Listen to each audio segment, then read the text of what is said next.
What's up guys, this is your favorite fanfic YouTuber, the Fanfic Majesty, and welcome to another amazing video. You can follow me on Patreon for exclusive stories. 6 Saw Chapter 126 Phonebug Advertisement Holy Land, Marie Joya. The 5 elders are standing or sitting, with casual expressions. Warring States has applied to us again. Wachuli Sheng drank a cup of black tea and said casually. Has it been 2 years? Saint Moshe stood behind Saint Wachuli, and he asked in surprise. Yeah, it's been 2 years.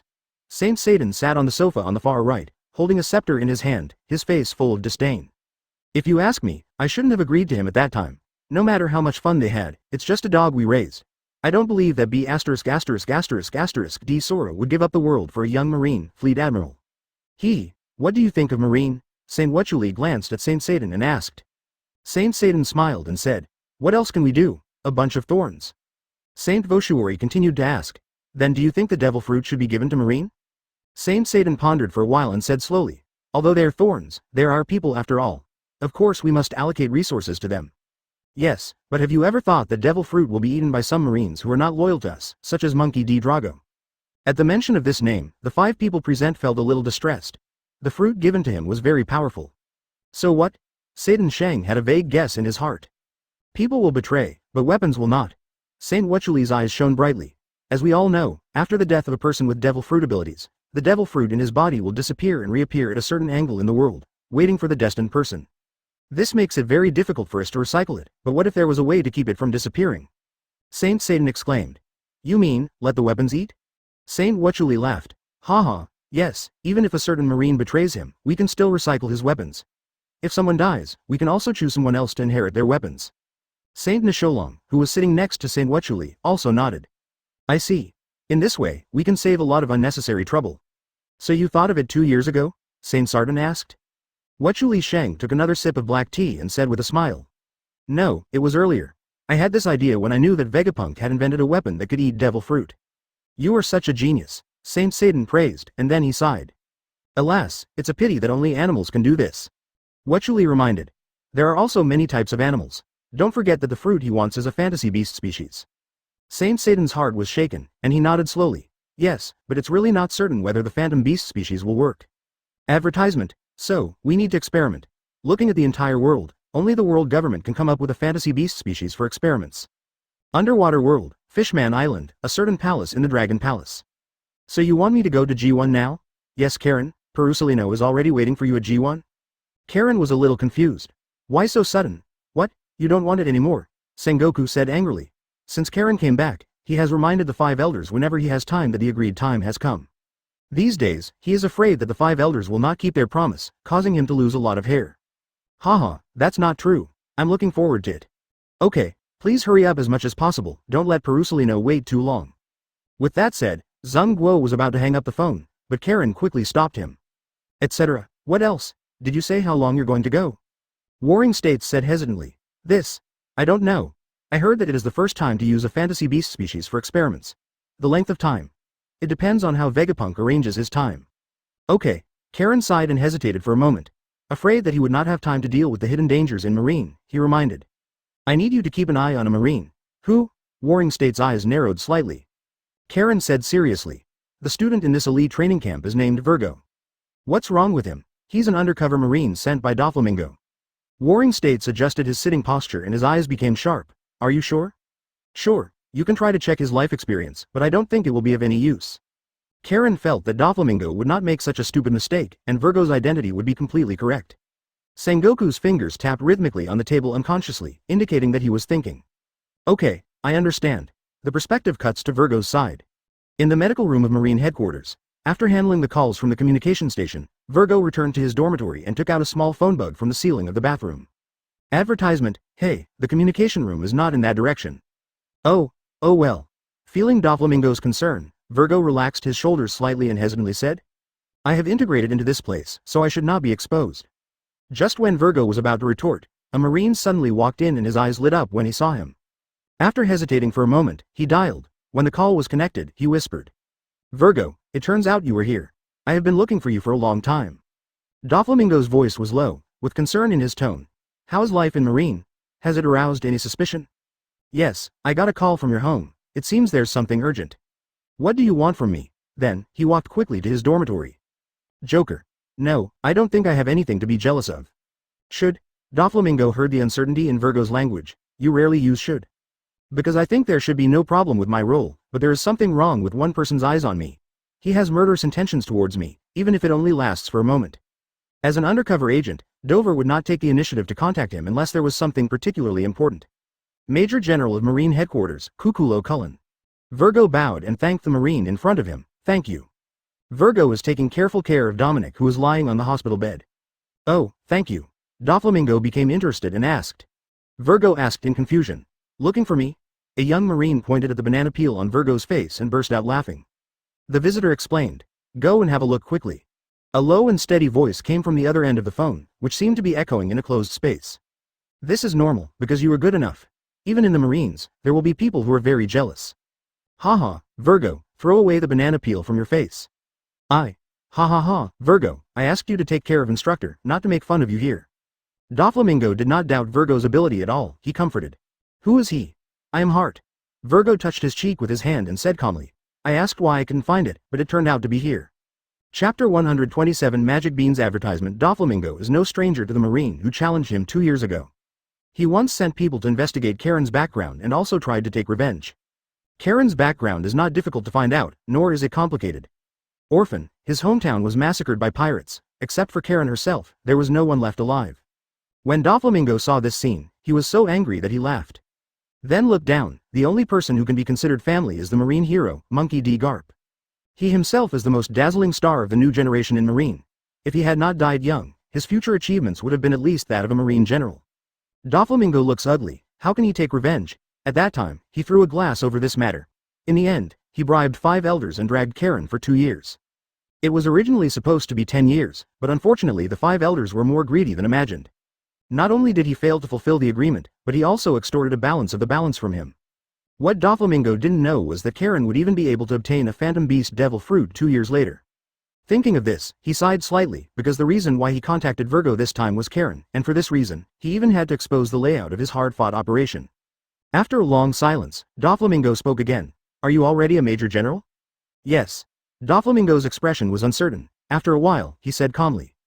Well, I understand, he can't move yet. Virgo just nodded indifferently. Okay. Doflamingo said sadly. Actually, the reason why I contacted you this time is for him. I hope you can find his contact information. Clear. Aren't you curious why? I'm not curious, I don't want to know what I shouldn't know. Very good, I appreciate your attitude towards doing things. It should. Well, but this time I need to ask you something. Advertisement, you said. At that time, Karen defeated Axel. Well, that should be the name. Yes. Were you there when Cullen beat him? Yes. Have you seen that magical green bean? I've seen it. Bah. Try to find a way to find his contact information. I want to talk to him personally and give him a big business by the way. Sabo de Islands. Area 27. In a magnificent auction house, the lighting is soft and bright, and it is surrounded by gorgeous chandeliers and exquisite works of art. The spacious hall was filled with bidders of all kinds. There are business elites wearing crisp suits, there are also high-ranking officials and nobles wearing elegant evening gowns. There are also fierce-looking pirates, and a celestial dragon sitting at the top wearing a bubble hood. An auctioneer with a goatee in a black suit stood on a high podium, holding a delicate gavel in his hand, with blazing eyes, an excited expression, and a bewitching tone. 178 million, is there any higher? Seeing that no one raised their hands, the auctioneer raised his eyebrows slightly. He deliberately prolonged his tone, and his passionate voice echoed in the air. 178 million, the first time, the second time. The third time. The auctioneer's voice suddenly rose, and the gavel in his hand slammed down. Congratulations to VIP number 7 for obtaining Paramecia, the chain fruit. Next is a special product, magic beans. A hot bunny girl pushed a cart covered with red cloth. Goatee nodded and slowly opened the red cloth, revealing a few small dark brown beans inside. It is also covered with a transparent glass cover, which looks very delicate and mysterious. What is this? I think this auction house is no longer good. They're using this rubbish to make up for their losses. TNND, it's a waste of my time. It's a shame that I stayed here for so long. The finale is so ordinary. There were low-pitched jeers and questions from the crowd, and many people had disdainful looks on their faces. The goatee auctioneer smiled slightly, as if he had anticipated this reaction, and continued. Advertisement, please be patient and listen to my introduction. These magic beans are not ordinary beans. As he spoke, he suddenly opened the glass lid, and instantly, an intoxicating aroma hit his face. What does this smell like? Why does it smell so good? It seems to be coming from those beans. Really? Isn't this just an ordinary bean? No matter how delicious it is, no matter how good it smells, it is just ordinary food. Does this thing really qualify as the finale? The crowd began to discuss heatedly, with voices rising and falling one after another. The goatee auctioneer was very satisfied with everyone's reaction. He pressed his palms to signal silence. Haha, if it is ordinary food, of course it has no right to appear here. The magic of these beans can make the eater experience unprecedented pleasure. Are these beans a drug? A young noble's eyes lit up. A one-eyed pirate said disdainfully. Lousy has never tasted any drugs. I have never heard of such a thing. Haha, sir, we are a serious auction house. How can we openly sell drugs? The goatee auctioneer's voice was like a devil's whisper, low and beguiling. These beans are not drugs. They are not harmful to the human body at all, but they do give people an extraordinary experience. They are even more intoxicating than drugs. One pill costs 2 million belly, the one with the highest price will get it. The pirate next to him mocked. I'm afraid we are being regarded as fools. Only fools would buy these things. A rich man laughed and said, ha ha ha, are you kidding? A bean sells for 2 million? Even the best drugs are not worth this price. Ha ha, you are right. Drugs are indeed not worth the price, but they are precious because they are not drugs. The goatee auctioneer was unmoved and continued to shout. The low price is 2 million per pill, and the price will be increased by no less than 100,000 each time. There was silence in the audience, and the goatee auctioneer frowned slightly. He did not expect that there would be a silence, just when he was hesitating whether to let people experiment on the spot. A lazy voice said slowly, I want them all. This voice instantly attracted the attention of everyone present. When they saw the speaker clearly, no one spoke. Because the person speaking is a celestial dragon.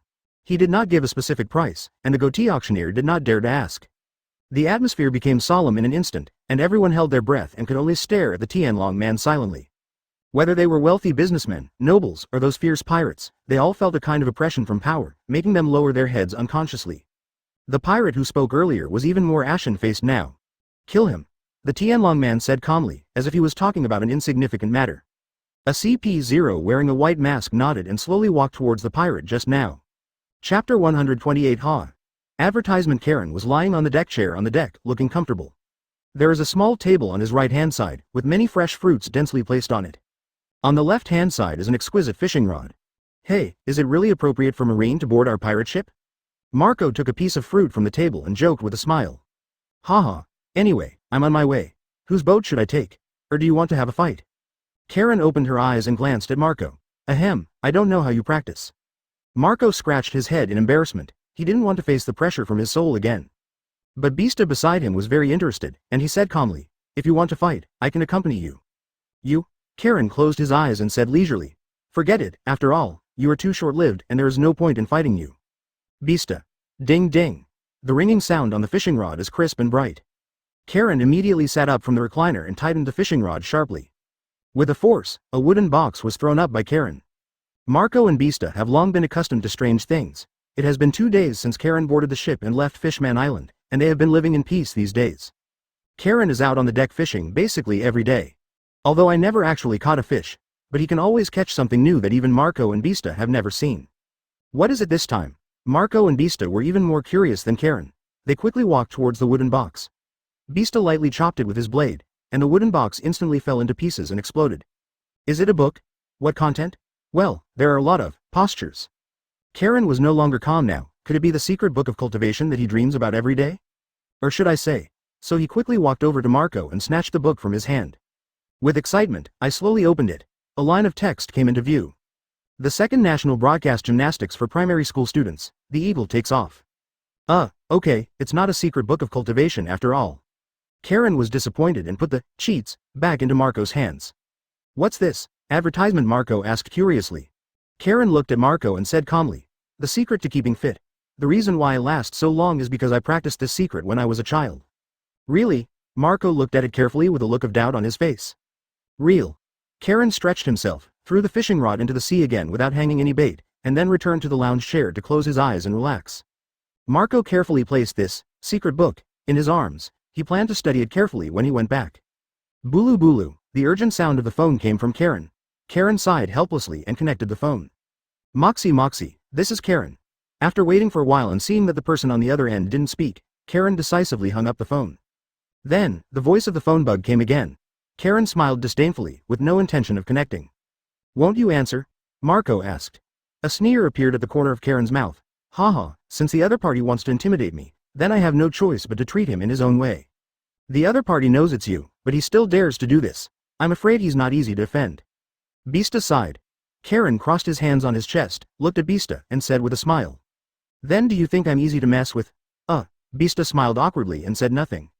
Is Karen easy to mess with? Although he usually seems very approachable, his crew members have always felt that Karen is a slightly cold and unapproachable marine. But Beasta and Marco are very aware of Karen's true strength. Especially Marco. Karen left a strong psychological shadow in his heart. In his opinion, even if Karen is not as good as the three emperors, he is probably not much different. So Marco was very curious about who was on the other side who actually wanted to provoke Karen. Your enemy? I don't know, it doesn't matter, I'm not the one who's anxious anyway. Karen shrugged and continued to relax with his eyes closed. The phone was still ringing, and Karen answered it casually. Ha! As soon as an exaggerated voice came from the phone bug, Karen immediately hung up the phone bug. MD, I hate people who pretend to be the most. A sneer flashed across Karen's lips, and he recognized who the person opposite was. In the world of One Piece, Doflamingo's laughter is one of the most distinctive. So next, the phone kept ringing, and Karen kept hanging up. Advertisement. It lasted 7 times, and the other party seemed to finally give up. After Karen hung up again, there was no sound. Until Karen was about to take a rest, the phone rang again. Karen stood by the guardrail on the edge of the deck, feeling the salty smell of the sea breeze, and then connected the phone. Is it interesting? Doflamingo's voice came from the phone. Karen said calmly. I think it's very interesting, it was you who begged me anyway. I beg you? Doflamingo seemed to have heard the funniest joke in the world. Ha! Karen hung up again. Doflamingo on the other side stared blankly at the hung-up phone bug, with a trace of cruelty on his lips, but he quickly suppressed it because what Karen said was correct. It was indeed Karen he took the initiative to find. There is no other difference between doing business and falling in love. When you take the initiative, it means that the other party has gained more initiative. Whether Doflamingo is a businessman or an underground emperor, he understands this truth very well. He took a deep breath and tried to calm down the anger in his heart. Called again. This time I didn't have to wait long before the other party answered the phone. You were right, I was the one who found you first. Doflamingo said first. Honestly, I'm surprised. Karen stood on the deck, the sea wind howled, and the sound coming out was a little blurry. Accident? Karen said calmly. Haha, I thought I would find you first. Really, that's quite a pity. A flash of light flashed in Doflamingo's eyes, and a playful smile appeared on the corner of his mouth. What are you going to do with me? Karen said with a smile. Actually, it's not a big deal, I just want to lend you your head. Ha. Ahem. Doflamingo stopped laughing halfway, which made the originally evil laugh a bit awkward. Karen stopped preparing to hang up and smiled. It seems you figured out how to talk to me. Haha, you are such an interesting guy. Doflamingo turned into a normal low voice, appearing relaxed and casual. I enjoy talking to opponents like you. Opponent? Karen smiled contemptuously. It's a pity that you are just a small character in my eyes. Chapter 129. Talking to Doflamingo. Advertisement. Doflamingo's eyes froze slightly, but then returned to his cynical attitude. Really, so arrogant? You will know if you are arrogant or not when we meet. Karen was non-committal, her tone calm and confident. Doflamingo chuckled, and there was an indescribable meaning in his laughter. Maybe we will become friends next time we meet. Karen was silent for a moment, and then said slowly. I don't think I'll be friends with you. Doflamingo raised his eyebrows, and the curvature of the corners of his mouth became more obvious. Everything in the world is unpredictable, and no one can say it accurately. Karen yawned. I'm not interested in fighting with you, tell me your purpose. Doflamingo's smile remains. I have a big business. Ha ha ha. Karen smiled wildly. Pirates want to cooperate with Marine? This is normal. As long as the profit is enough, a Marine can become a pirate, and a pirate can become a Marine. Doflamingo's tone was still relaxed. It's just a small friction between us, isn't it? Really, how do you want to cooperate? Karen said lightly, seeming to be a little moved by Doflamingo's proposal. It's very simple, I need you to help me provide the green beans that you defeated Axel last time. Oh, Karen said with a look on his face. Unexpectedly, Doflamingo's target was Aomame. Do you want to use these as weapons? This was Karen's first thought. In this world, ordinary ammunition could not break through the defense against real masters. Weapons? Haha. Haha, those are not weapons, but real treasures. Doflamingo was stunned and said calmly. Do you know how much a magic bean costs? One magic bean costs 2 million Baileys. You use it as a weapon? Karen plucked her ears suspiciously. What? Just made green beans, 2 million belly per grain. Equivalent to about 100,000. Although he is not short of money and does not have a deep understanding of money, he also understands how outrageous this price is. Is he crazy, or is the world crazy? So he asked Jesse and the others to use green beans to attack before, but they were all made of white money. Oh, no, to Karen, they were just ordinary green beans that were randomly refined. Advertisement. Doflamingo heard Karen's hesitation and suspicion. He changed his posture and continued. 200 is just the base price, but now it is priceless on the black market. If you cooperate with me, I guarantee you will make a lot of money. And gain the friendship of my Don Quixote family. Doflamingo was in no hurry. He knew Karen would need time to consider the proposal. After all, this is a rare opportunity that can bring huge benefits to both of them. Karen was silent for a moment and finally said, okay, I can cooperate with you. Upon hearing this, Doflamingo did not show a happy expression on his face, but looked a little serious. He knew that Karen would not easily agree to such conditions and would definitely make some demands. So, he said in a deep voice, what about the conditions? Karen replied calmly, 0 points, I'm 10, you're 0. Are you kidding?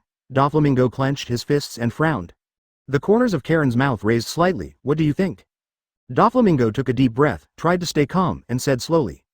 You're making it difficult for me to do this. Karen said arrogantly. Is it difficult to do? Then don't do it, rubbish. Gaba. The phone bug was hung up by Karen, made a joke, and cooperated with Doflamingo. Isn't that self-destruction? Doflamingo looked at the phone call bug that was hung up again. The anger on his face could no longer be suppressed. He felt that he had been very polite, but he didn't expect that Karen would humiliate him again and again. This feeling reminded him of 10 years ago, when he also lowered his profile and begged the 5 elders to let him restore his identity as a celestial dragon. But what he got in return was ridicule. Abandoning the status of a god and willing to degenerate into a descendant of lowly humans? Where do you think this is? What do you think of the celestial dragons, untouchables? That day, he completely recognized his identity, and he vowed to take back everything he lost and bring down those damn Tianlong people. Advertisement. He never wanted to experience those days of being treated like trash again. His face became distorted with anger, and when he raised his head again, a powerful aura spread from him. His conqueror's domineering energy echoed throughout the space. After a while, Torbil came in holding a cane. Hey, who made the young master angry? Shameless. Since he chose to refuse, I don't mind letting him know the price of completely offending us, Don Quixote. Doflamingo's voice was low and cold. Go down, send Pica and Diamante. Before he finished speaking, a strong man with a sharp voice ran in holding a newspaper and shouted. Dover, you asked me to check the latest news about Marine. Doflamingo was interrupted, frowning slightly, a trace of displeasure flashed in his eyes. Torbil noticed the tension in the atmosphere and quickly smoothed things over. Hey, Pica, why are you still so impatient? Master, please read this news first. Doflamingo glanced at Pica coldly, took the newspaper, and began to read it carefully. As his eyes moved, his aura became heavier. Marine rising star Karen. 1 against 2, breaking the reputation of the Whitebeard pirate. In the middle panel, Karen alone occupies 80% of the picture. He is holding a hidden blade, his eyes are cold and firm, like a meteor piercing the night sky, with a fearless light. His figure was tall and straight, exuding an arrogant aura, as if the entire battlefield was trembling under his pressure. To his left and right, Marco and Bista of the Whitebeard pirates looked embarrassed. Although Marco is famous for his regeneration ability, he looked nervous at this time, with fine beads of sweat on his forehead. His eyes when looking at Karen were full of fear, and there were sword marks on his body. Bista was much better, but his slightly trembling arms and tightly furrowed brows all revealed his inner anxiety and uneasiness. Anyone can see that Karen has gained a major advantage in this battle. Doflamingo seemed to have been slapped hard and visibly, his expression froze and his face became gloomy. He threw the newspaper into the trash can with an unreadable expression. Pica and Torbil looked at each other, and Torbil walked towards Doflamingo and asked. Dover, what did you just say? Doflamingo was silent for a while and said slowly. Give me Karen's latest information. Chapter 130 during the banquet. Advertisement, good guy, who took this photo? Was I so bad at that time? Marco pointed to himself in the newspaper. Bista smiled bitterly and said, it seems that the two of us are being used as a background for Marine to praise him. This feeling is really uncomfortable. Marco sighed, then looked at Karen. How do you feel? Of course it's great. Boring.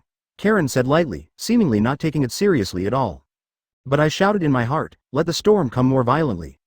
What a cold guy. Marco muttered, then turned around and went to train with Bista. After the two walked away, Karen silently opened the system interface in his mind. Target reputation. 8,956,532 10 millions. Possessing skills.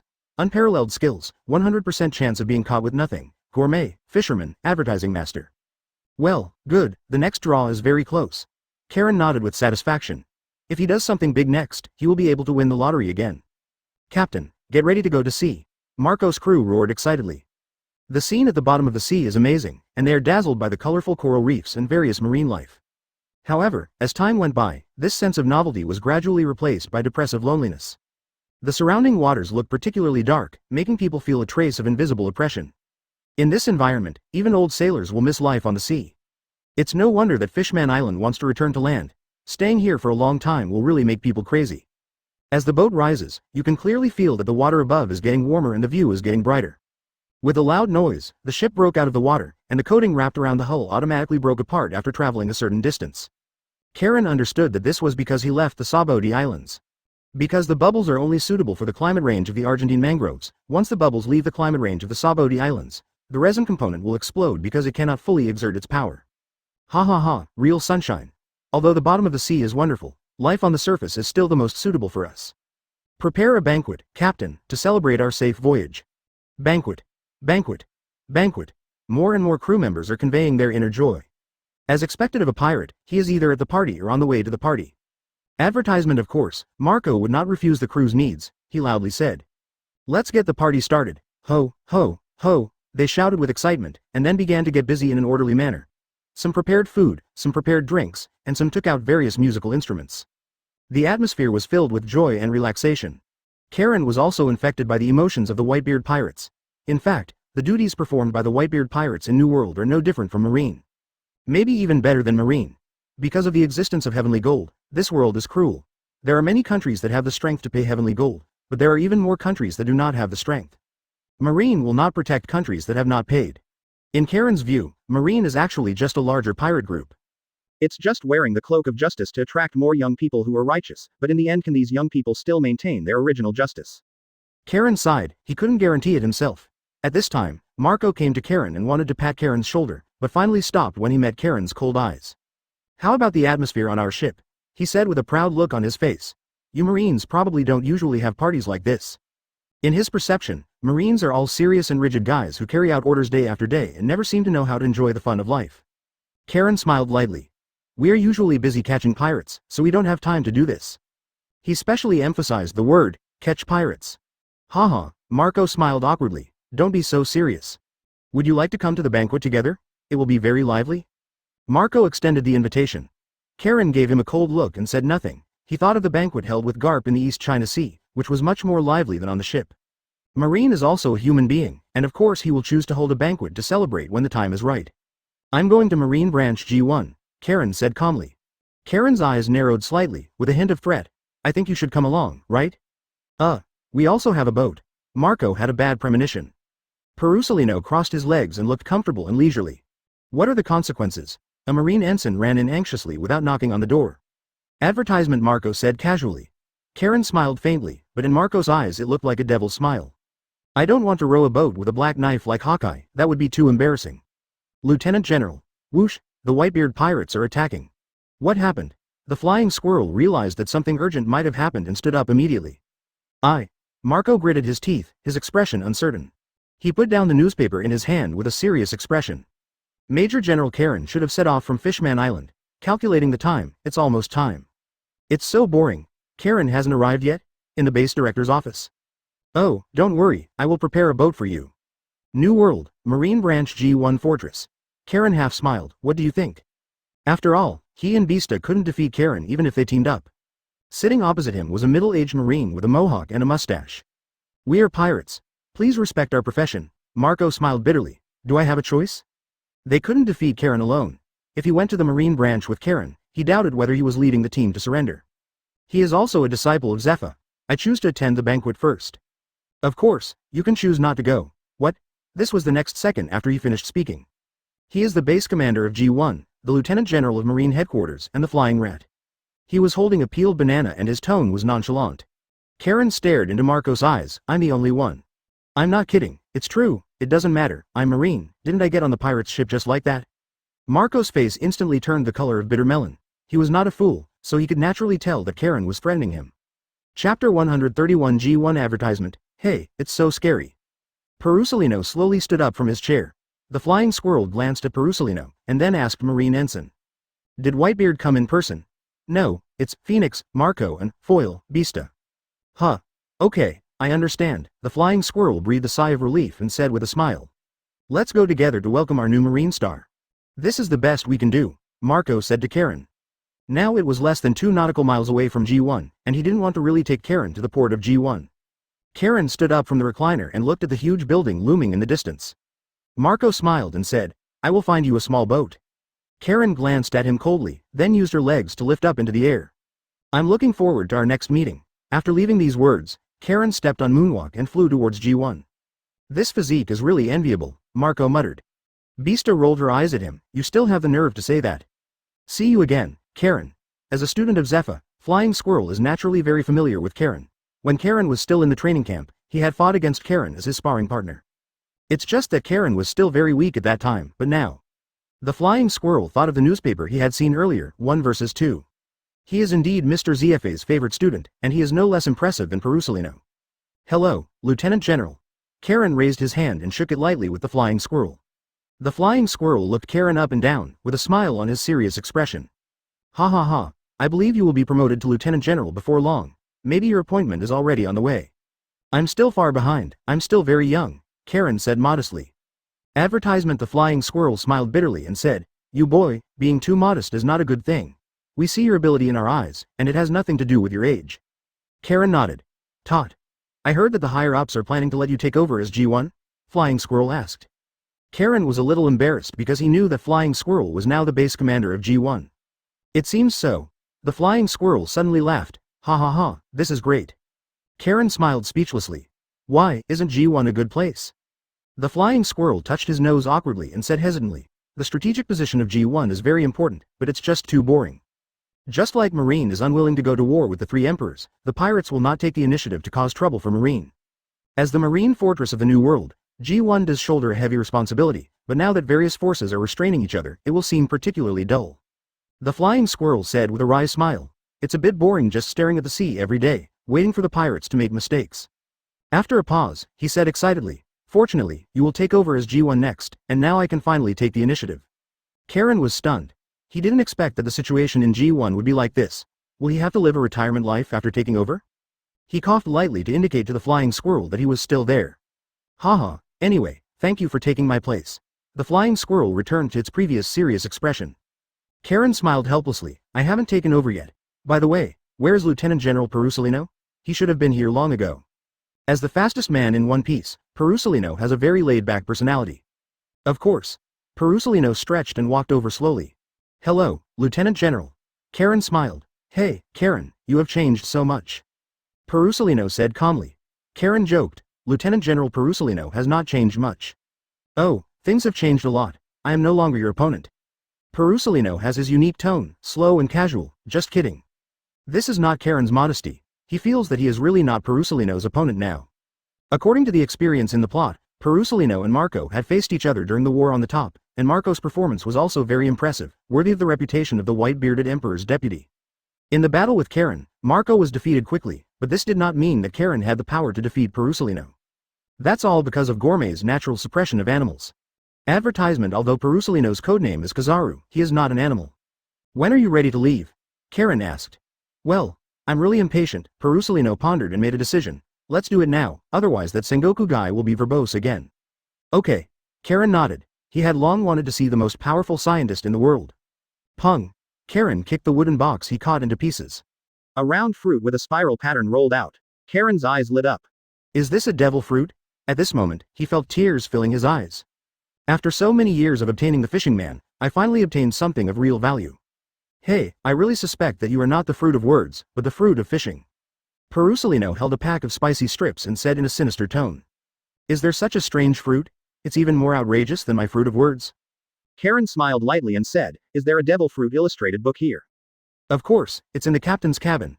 Perusolino ordered his men to get it. After a while, a marine ensign handed a pamphlet to Karen.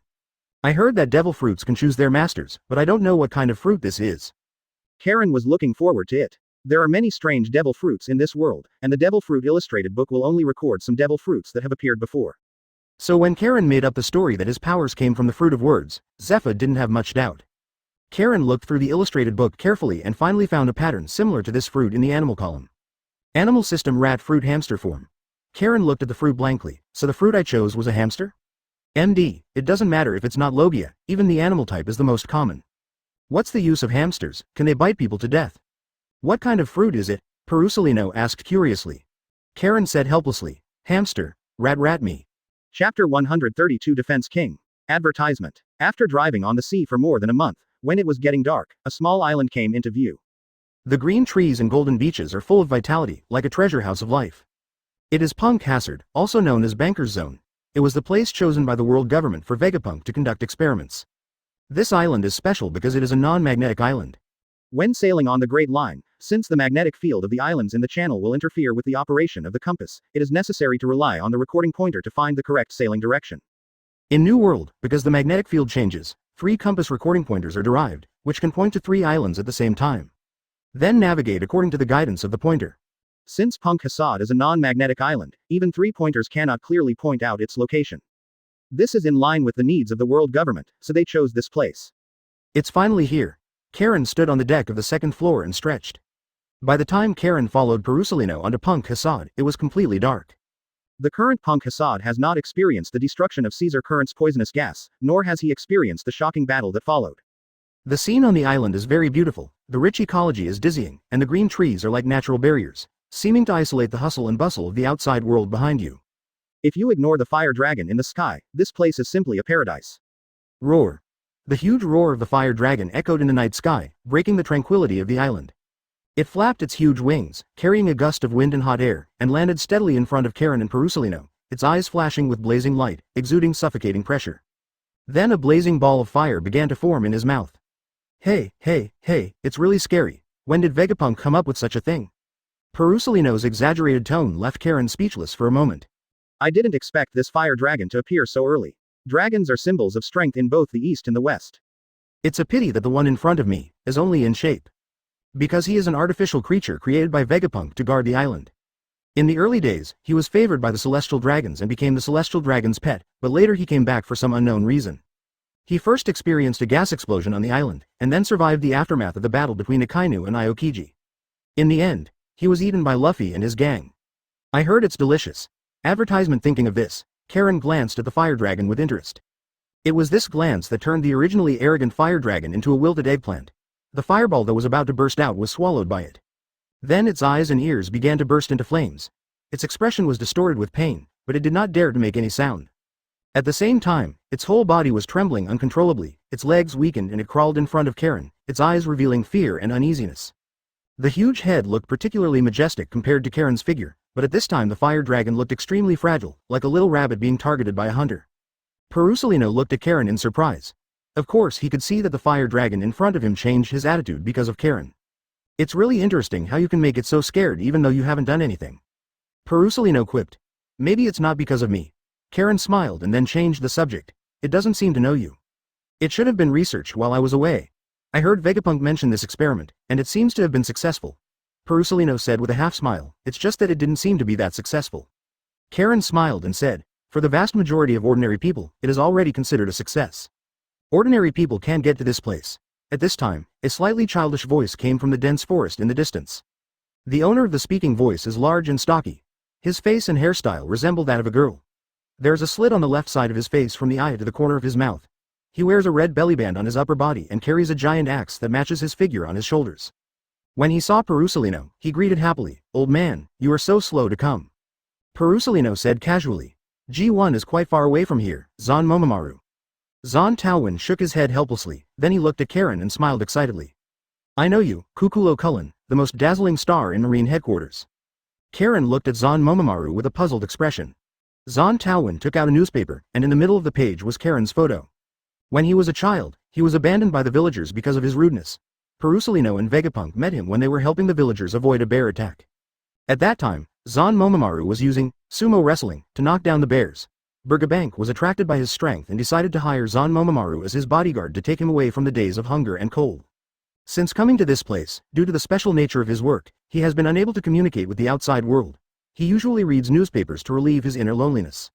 Under Karen's finger gun, Zon Taowin's defense was like paper. A scar the size of a glass bead instantly appeared on his abdomen, and blood slowly seeped out. Karen said, after all, I have a few more years of food than you. With the weapon color and the iron block, Karen just let Zon Taowin hit him several times, and Zon Taowin couldn't break through the defense. He grabbed the giant axe and appeared in front of Karen in an instant. He swung the axe fiercely and came towards Karen with a strong wind sound. I am determined to be the defense king, advertisement. Karen smiled lightly, not intending to hide at all. It was more defensive, right?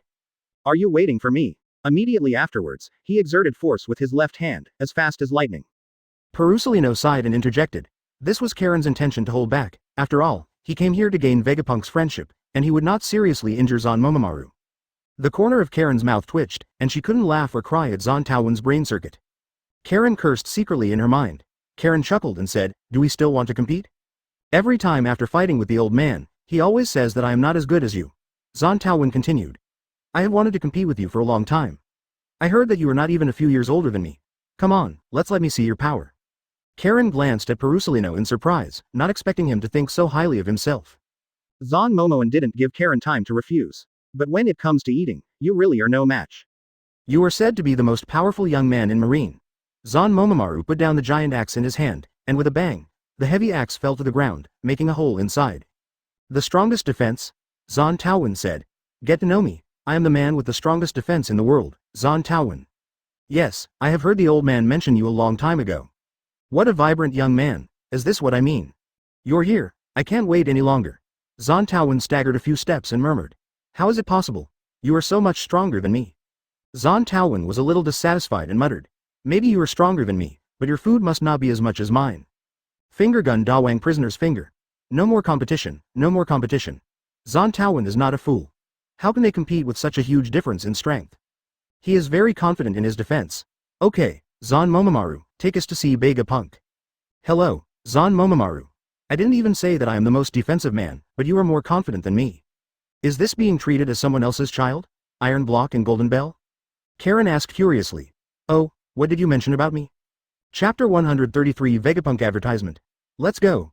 Zon Taowen put the giant axe on his shoulder and prepared to lead the way. At this time, the fire dragon suddenly opened its mouth and gently held Karen's clothes in its mouth. Karen turned her head and glanced at it. It immediately avoided Karen's sight, then opened its mouth and pointed its huge head at its back. It seemed that he was trying to please Karen and wanted Karen to sit on his back. Zon Taowen was a little confused and muttered, "Isn't this guy usually quite arrogant? What's going on?" The fire dragon seemed to understand Zon Taowen's muttering, and it rolled its eyes. Stupid humans don't understand the terror of the person in front of them, and they actually want to challenge this supreme existence. In its heart, Karen is like a superior god. His aura makes the fire dragon fearful, his eyes make the fire dragon tremble, and his random movements can make the fire dragon surrender. He even felt that if Karen wanted its life, he would not dare to resist. Therefore, for the sake of its own life, it chose to please Karen. Karen was a little funny, she didn't expect the fire dragon to be so understanding. There was also some hesitation in my heart. This is a dragon. Even if it only has its own form, it is still a dragon. Who hasn't imagined riding a giant dragon and flying in the sky as a child? The fire dragon saw Karen's hesitation, and it carefully rubbed against Karen's body, looking like a newborn puppy. "Forget it, I won't eat you." Karen sighed and asked Zon Taomaru, "Can I ride it?" Zon Taowen was stunned for a moment, then smiled and said, "Of course, it knows the way."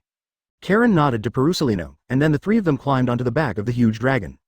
Seeing the three people sitting down, the fire dragon was flapping its wings randomly on the ground. "After trying hard for a long time, I still can't take off." It sweated all over the floor and roared anxiously, not daring to disturb Karen who was sitting behind it. Finally, when Karen felt a little impatient, it finally took off. It didn't feel like flying in the sky as imagined, because it was too swaying when flying, which made Karen feel like he was dancing in a bar. Advertisement. Karen chuckled and said, "It doesn't seem very stable." As soon as he finished saying this, the fire dragon's swings immediately became cautious. Well, the desire to survive is very high. Karen thought to himself, it's a pity that his strength is too weak, otherwise he really could have brought this guy back to Marine. Flying through the thick dense forest, in the center of Punk Hasad, a huge iron gate came into view. The fire dragon gradually slowed down, the strong wind swept through the dense forest, and the fire dragon slowly landed on the ground. Arrive. Zon Taowen took the lead and jumped off the huge dragon's back before landing steadily. Karen and Perusalino followed. "Is this right here?" Karen looked at his surroundings curiously. The trees in this dense forest are towering into the clouds, and their roots are intertwined, like winding pythons, giving people an eerie and mysterious feeling. The huge iron gate was located between the trees, shining with a cold metallic luster under the sunlight, revealing the slightest bit of chill. The iron gate is very tall and heavy, and looks extremely strong. "Yes, it's right here." Zon Taowen pointed excitedly at the huge iron gate in front. "Enter this gate and you will reach the research institute." Karen nodded and asked, "Is it that simple?" Hearing this question, Zon Taowen burst into laughter and replied triumphantly, "Of course it's not that simple. This door is equipped with many mechanisms. If you don't enter the correct password, no one can pass through.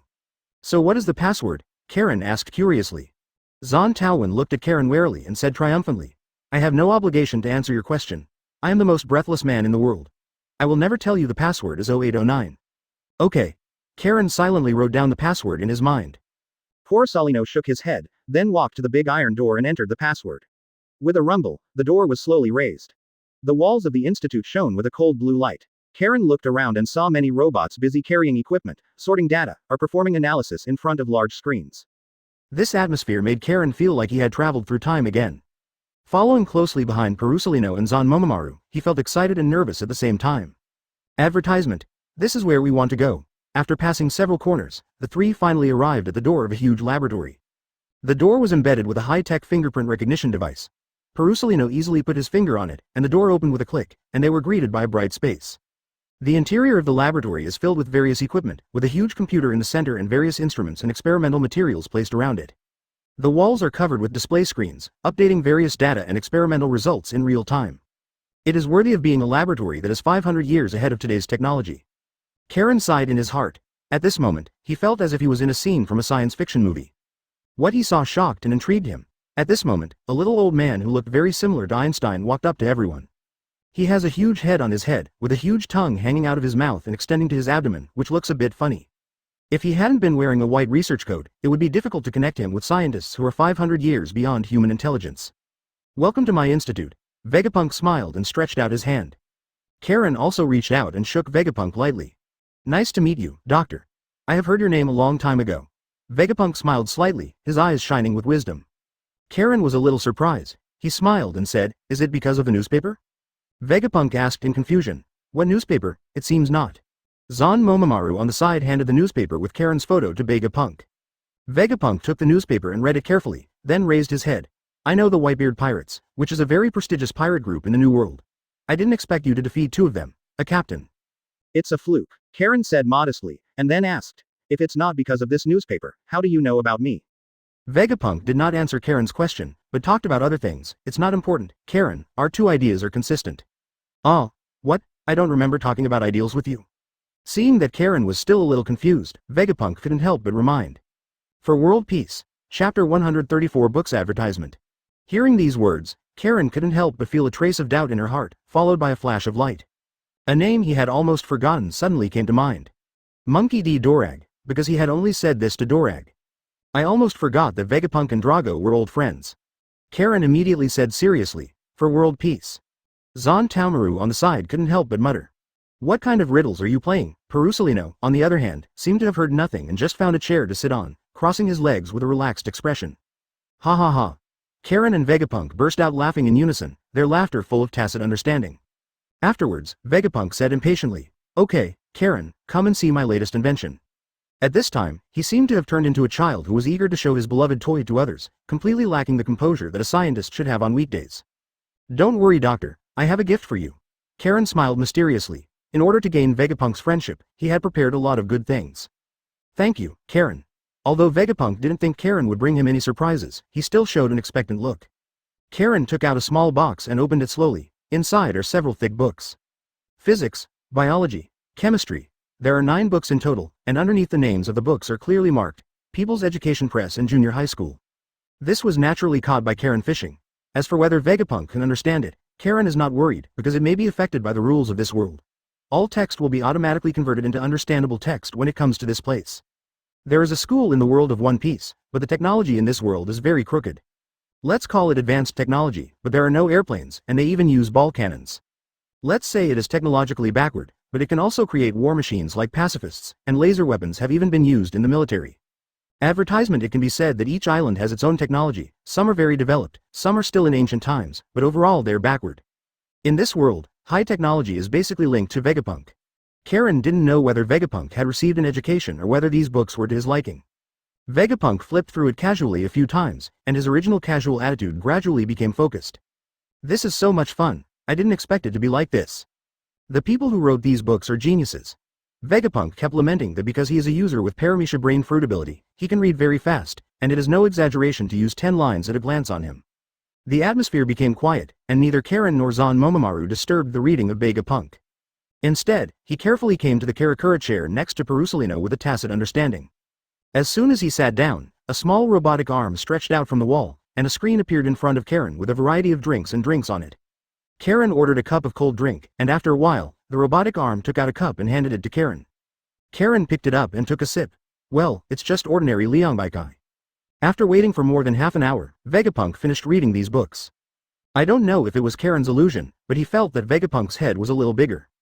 Vegapunk slowly closed the last book of physics, seemingly unfinished. Then, he patted his big head, walked to where Karen was, and said seriously, "Thank you, Karen, I really appreciate it and love your gift." Karen stood up from his seat and said with a sincere smile, "It's nothing, Doctor, thank you for liking my gift. These books are incredible. Where did you find them?" Vegapunk's eyes revealed hope. Instead, he fished out a devil fruit. "This is GP flowers, a flower that can bloom in gunpowder. I won the Ibel Peace Prize for this invention." On the way here, he wanted to fish for more difficult books, such as high school and college, but he didn't succeed. Vegapunk pointed at a tank-like machine and said excitedly, "This is really incredible," Karen exclaimed, "advertisement." Vegapunk continued, his expression showing pride. "It can analyze the plant's growth environment in real time and automatically adjust light and water to promote optimal plant growth." Zon Momoan wanted to follow, but was stopped by Vegapunk's look. "It was found in the deep sea through a treasure hunt map. Sorry, Doctor, that's all." Artillery that was supposed to unleash carnage became flowers that made people yearn for it. Vegapunk saw Karen's doubts. He didn't say anything, but walked to the wooden bed and made operation, and a hidden compartment appeared under the wooden bed. Karen looked at Vegapunk a little confused. "It was this concept that made me win the Ibel Peace Prize." Vegapunk tirelessly introduced his invention to Karen, and the two went further and further away. "I hope that through technology, I can bring more peace and vitality to the world." Karen bowed slightly and continued. He exhaled slowly, wiped the non-existent sweat on his face, and whispered. Vegapunk's excitement immediately infected the entire laboratory, and his eyes sparkled with passion. "Haha, it turns out that even the most powerful scientists in the world want to see the most superficial knowledge we learn. Unfortunately, I only caught junior high school textbooks." Vegapunk held Karen's sleeve and walked deeper into the laboratory. Okay, Karen, let's not talk about that. Come on, let me introduce my invention to you." After doing all this, he said seriously. Karen showed an appreciative smile in his eyes and made no comments. After all, he was not an expert in this field and it was not easy for him to speak casually. Then, he excitedly said to Karen, "This is a new device I recently developed." He pointed to a complex instrument in the corner of the laboratory, with lights and numbers flashing on it. Vegapunk carefully closed the door, and then pressed several buttons at the door. He carefully put the books Karen gave him into the secret compartment. Vegapunk first showed an excited expression, and then he didn't know what he thought of. He glanced at Perusalino, who was concentrating with his eyes closed. In the end, he didn't speak, but nodded lightly. "Karen, do you know how dangerous it was just now?" The two of them stopped walking until they reached a room that was incompatible with the research room. There were not many complicated machines in this room, only a few wooden furniture.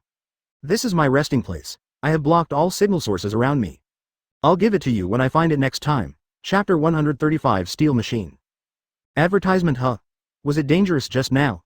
Karen carefully recalled the scene that had just happened, but was completely unaware of the danger that Vegapunk said.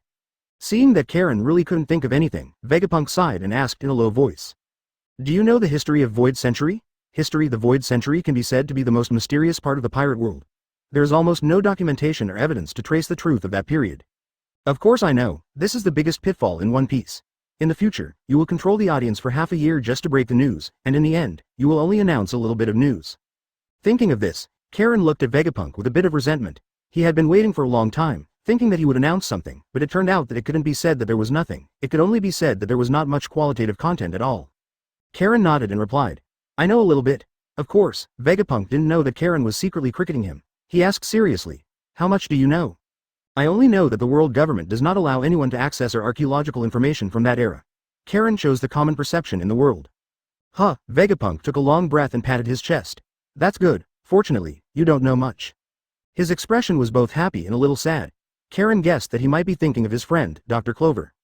He was liquidated by the world government because of his research on historical texts. Finally, the world government launched the Buster Call that shocked the world. Karen doesn't have a good opinion of him. He is a stubborn scholar, and because of his stubbornness, his hometown O'Hara was completely destroyed. You must know that although O'Hara is a famous archaeological holy place in West Blue, there are also many civilians living there who do not understand what is happening. Is danger related to the Void Century? Karen had a vague guess in her mind. No way.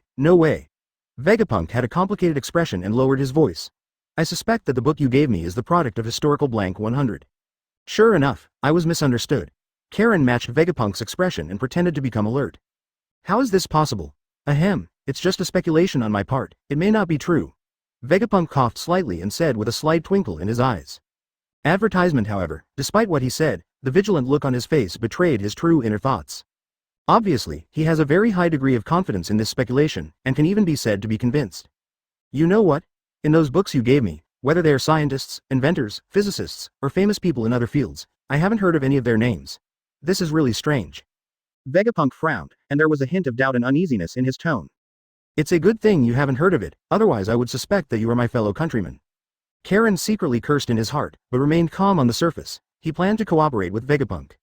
Because if you want to gain someone's friendship, the best way is for two people to have a common goal and a common secret. He pretended to be surprised and said, "Ah, how could this happen? Are these people just little-known people? Sorry Newton, sorry Einstein, sorry Darwin, sorry Lavoisier." Vegapunk shook his head and replied seriously, "It's impossible. People who can be recorded in history will definitely not be unknown. And judging from the contents recorded in these books, these people are all leaders in various fields, but why have their names never appeared in our world?" Karen frowned, and after thinking for a moment, he suddenly clapped his hands as if enlightened. "You mean they are all people who existed in a blank 100 years? Vegapunk nodded and made a cowardly expression towards Karen. It's just possible that the level of science and technology and inventions recorded in these books are completely different from our existing knowledge system. Perhaps through in-depth study of these books, we can uncover the dust-covered historical truth and find that lost civilization." Karen looked at Vegapunk, who was being led astray, and whispered in a low voice, deliberately telling Vegapunk to listen. Sure enough, after Karen finished speaking, Vegapunk suddenly approached Karen and said angrily, "I'm not telling you this to make you curious about the Void Century, but to tell you that it is very dangerous." After all, in Vegapunk's heart, Karen is a good boy with a sense of justice, and he doesn't want Karen to end up like his old friend. "My, I understand." A look of fear appeared on Karen's face, and then he thanked Vegapunk seriously. "Thank you, Doctor. You're welcome, just pretend you never knew about these things." Advertisement. Vegapunk patted Karen on the shoulder and said sincerely, "Okay, Doctor. Doctor, what is this?" Karen pointed to a huge steel robot nearly 10 meters tall and said, "This robot has a unique appearance design. Its streamlined body shimmers with silver luster, its limbs are strong and thick, and its palms are vaguely equipped with various tools and weapons. Can handle a variety of complex tasks. Its head is equipped with multiple sensors that can monitor the surrounding environment in all directions, and its eyes are laser devices that emit blue light. A bit like Megatron, I wonder if he can transform." Unlike Vegapunk's later outstanding works, Pacifist, you can't tell whether it is a human or a machine without looking carefully. And the one in front of you can tell at a glance that it is a robot made of steel. This is my latest invention, a mechanical soldier. I don't know why Vegapunk looked a little sad when he saw this machine. This is so shocking. Karen admired sincerely. Just then a sinister laughter came over. Boo-hoo, boom-boo, boom-boo. It's a pity that this is a failure. Karen looked up and saw a pale man with horns on his head, over 3 meters tall, floating over. It's Caesar Current, a cruel, conceited, cunning, and insidious scumbag. Seeing that he had a headache, Vegapunk asked, "Caesar, why are you here?" Caesar looked like it was natural. "What the hell, I'm also a member of the World Government Science class, why shouldn't I be here?" Vegapunk roared angrily, "This is not your research institute." It seems that the relationship between Vegapunk and Caesar is very bad. However, this is not surprising, because the two people's philosophies are completely contradictory. Vegapunk yearns for peace and scientific research, and is committed to creating inventions that are beneficial to mankind, while Caesar is keen on developing various deadly weapons of war. Chapter 136. Karen's proposal. Advertisement. Caesar smiled slightly, the sinister look on his face becoming more and more obvious. He slowly approached, with a trace of provocation in his eyes. "Oh, Vegapunk, you don't have to be so excited, after all, I'm also involved in this machine." Roll. When Vegapunk heard this, his tone became even more angry. Caesar was unmoved. He moved his eyes away from Vegapunk and turned to Karen beside him, with an insidious look in his eyes. Then he said, "Humph, Vegapunk, let's see." After speaking, he turned and left. "Who is this person?" Karen asked, pretending to be curious. "He is my colleague Caesar, a very evil scientist." Vegapunk sighed, as if he did not intend to continue to dwell on this topic. Karen didn't ask any more questions, but focused on the robot in front of her. "Why did Caesar say it was a failure?" Vegapunk said slowly. "Because it has no soul, it is just a body." "What do you mean?" Karen asked curiously. Vegapunk explained. "It needs a strong soul to exert its true power, otherwise it is just an ordinary remote-controlled toy." "Whose remote-controlled toy looks like this? This kind of machine is against human nature and will never be invented again." Vegapunk's face looked a little ugly. It was obvious that the result of this robot's creation was contrary to his original intention. Karen guessed that the world government had probably forced Vegapunk and Caesar to conduct experiments on their souls, otherwise Caesar would not have said that he had a share of the credit for this. Vegapunk sighed. After the superiors discovered this project, they asked Caesar to take over it, but it failed. Okay, don't talk about this, let's go back. The two returned to the laboratory where Karen first came. By this time Perusalino and Zan Momomaru had disappeared. Is this the weapon? Vegapunk took the Zangfeng handed over by Karen and looked at the weapon carefully. Yes, Karen responded. Advertisement: the Zangfeng was acquired by Karen from Zepha, and it belongs to the category of good knife 50 skills. However, over the years, it has been trained by Karen with armed colors every day, and it has gradually moved closer to the black knife. Karen is not opposed to letting Zhang Feng eat the devil fruit. Karen even thinks that the devil fruit itself should be eaten by weapons or tools, because they can minimize the side effects of devil fruits. The weakness of those with devil fruit abilities is that they cannot swim and will become weak if soaked in seawater. But these are not side effects at all for weapons, because weapons do not need to swim or exert force. Good knife. Although Vegapunk doesn't understand weapons, he can still see the extraordinary nature of this weapon. Do you know what fruit is given above? Karen asked. Vegapunk shook his head. I don't know, I just said it is a phantom beast species. Although I have had successful experience in using ability conversion to let things eat devil fruits, the phantom beast species is very special, and I can't guarantee whether it will succeed. What are the chances of success? Karen asked casually. About 95%. Vegapunk replied. Karen rolled his eyes. What's the difference between this and 100%? He thought for a while and said to Vegapunk, I also have an ordinary animal devil fruit. Can you help me make an item eat it? He was referring to the rat fruit caught on the boat earlier. Anytime. Vegapunk said easily. When Karen took out the fruit, Vegapunk said, you still need to give me something, and I will give it the ability conversion conditions so that it can eat devil fruits. Is anything okay? Karen asked. Yes, Vegapunk nodded. Karen thought for a moment, and then took out a lighter from his arms, which he borrowed from Tina. That's it. Karen handed the lighter to Vegapunk. Okay. Vegapunk took the lighter and said with a smile, it will take a few days. Don't worry, this technology is already very mature. Thank you. Karen said gratefully. Advertisement. Well, this is mainly because I have to be busy with other things recently and am a little tired. Vegapunk sighed. Karen was moved and suggested, I remember you just said that you had invented cloning technology, so why don't you want to clone a few of yourself? When Vegapunk heard this proposal, he frowned slightly and seemed to be thinking about the feasibility of this idea. Clone myself. It does sound like a solution, but it's not that simple. Why? Karen asked curiously, haven't you already successfully cloned other people? Then why can't you clone yourself? Although a clone can copy my appearance and basic characteristics in some aspects, my soul and consciousness cannot be completely copied. Vegapunk shook his head. Every individual has a unique experience and way of thinking. The clone me may be just an empty shell, unable to truly undertake my work. Karen chuckled. Aren't you a person with brain fruit abilities? Maybe you can cut off your own mind and use your head as a storage machine. The brain can issue commands for the clone to execute, so that you can use it. The brain controls multiple clones. Karen told him in advance the method that Vegapunk would later use. Vegapunk couldn't help laughing when he heard Karen's proposal. Your idea is really bold, even a little crazy, but it does have potential feasibility. Afterwards, he pondered for a moment, and a flash of light flashed in his eyes. Indeed, the ability of the brain fruit is actually storage. If I can separate the brain consciousness and memory, maybe I can achieve this to a certain extent. The more he talked, the more excited he became. This way I don't have to carry this big head every day. Karen, you are such a genius. No, you are the genius, I am just a porter. Punk hazard. A warship came slowly, and 3 people wearing masks stood on the deck of the warship. All 3 wore white suits with dark ties. They are the secret intelligence agency of the world government, CP0. The leader was a tall man wearing a beak mask. Behind him were a man wearing a tengu mask and a woman wearing a fox mask. The 3 of them on the deck gave people a feeling that strangers were not allowed to approach them. Is this right here? The man wearing the beak mask said. The man wearing the tengu mask took out the eternity pointer in his hand and looked at it, then nodded. The woman in the fox mask chuckled. I'm really looking forward to it. Chapter 137 Hamster Lighter Advertisement. Punk Hasare, Vegapunk Institute. It's done. Vegapunk pointed at a round dumpling. Chirp. A hamster made a childish cry. Karen knelt down and looked carefully at the little guy. Its whole body is snow white, and its furry little body shines in the light like a small snowball. Apart from a flame-shaped mark on his forehead, he is no different from an ordinary hamster. The breed looks a bit like the golden bear among hamsters. Karen tapped it lightly with her finger, and it suddenly opened its mouth and spit out a small fireball. It's not very powerful, but it has quite a temper.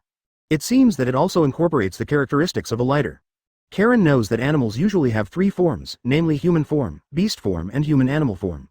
If you convert the little guy in front of you into an adult, it should have 3 forms: lighter form, beast form, and I don't know what form it is. It should be in beast form now.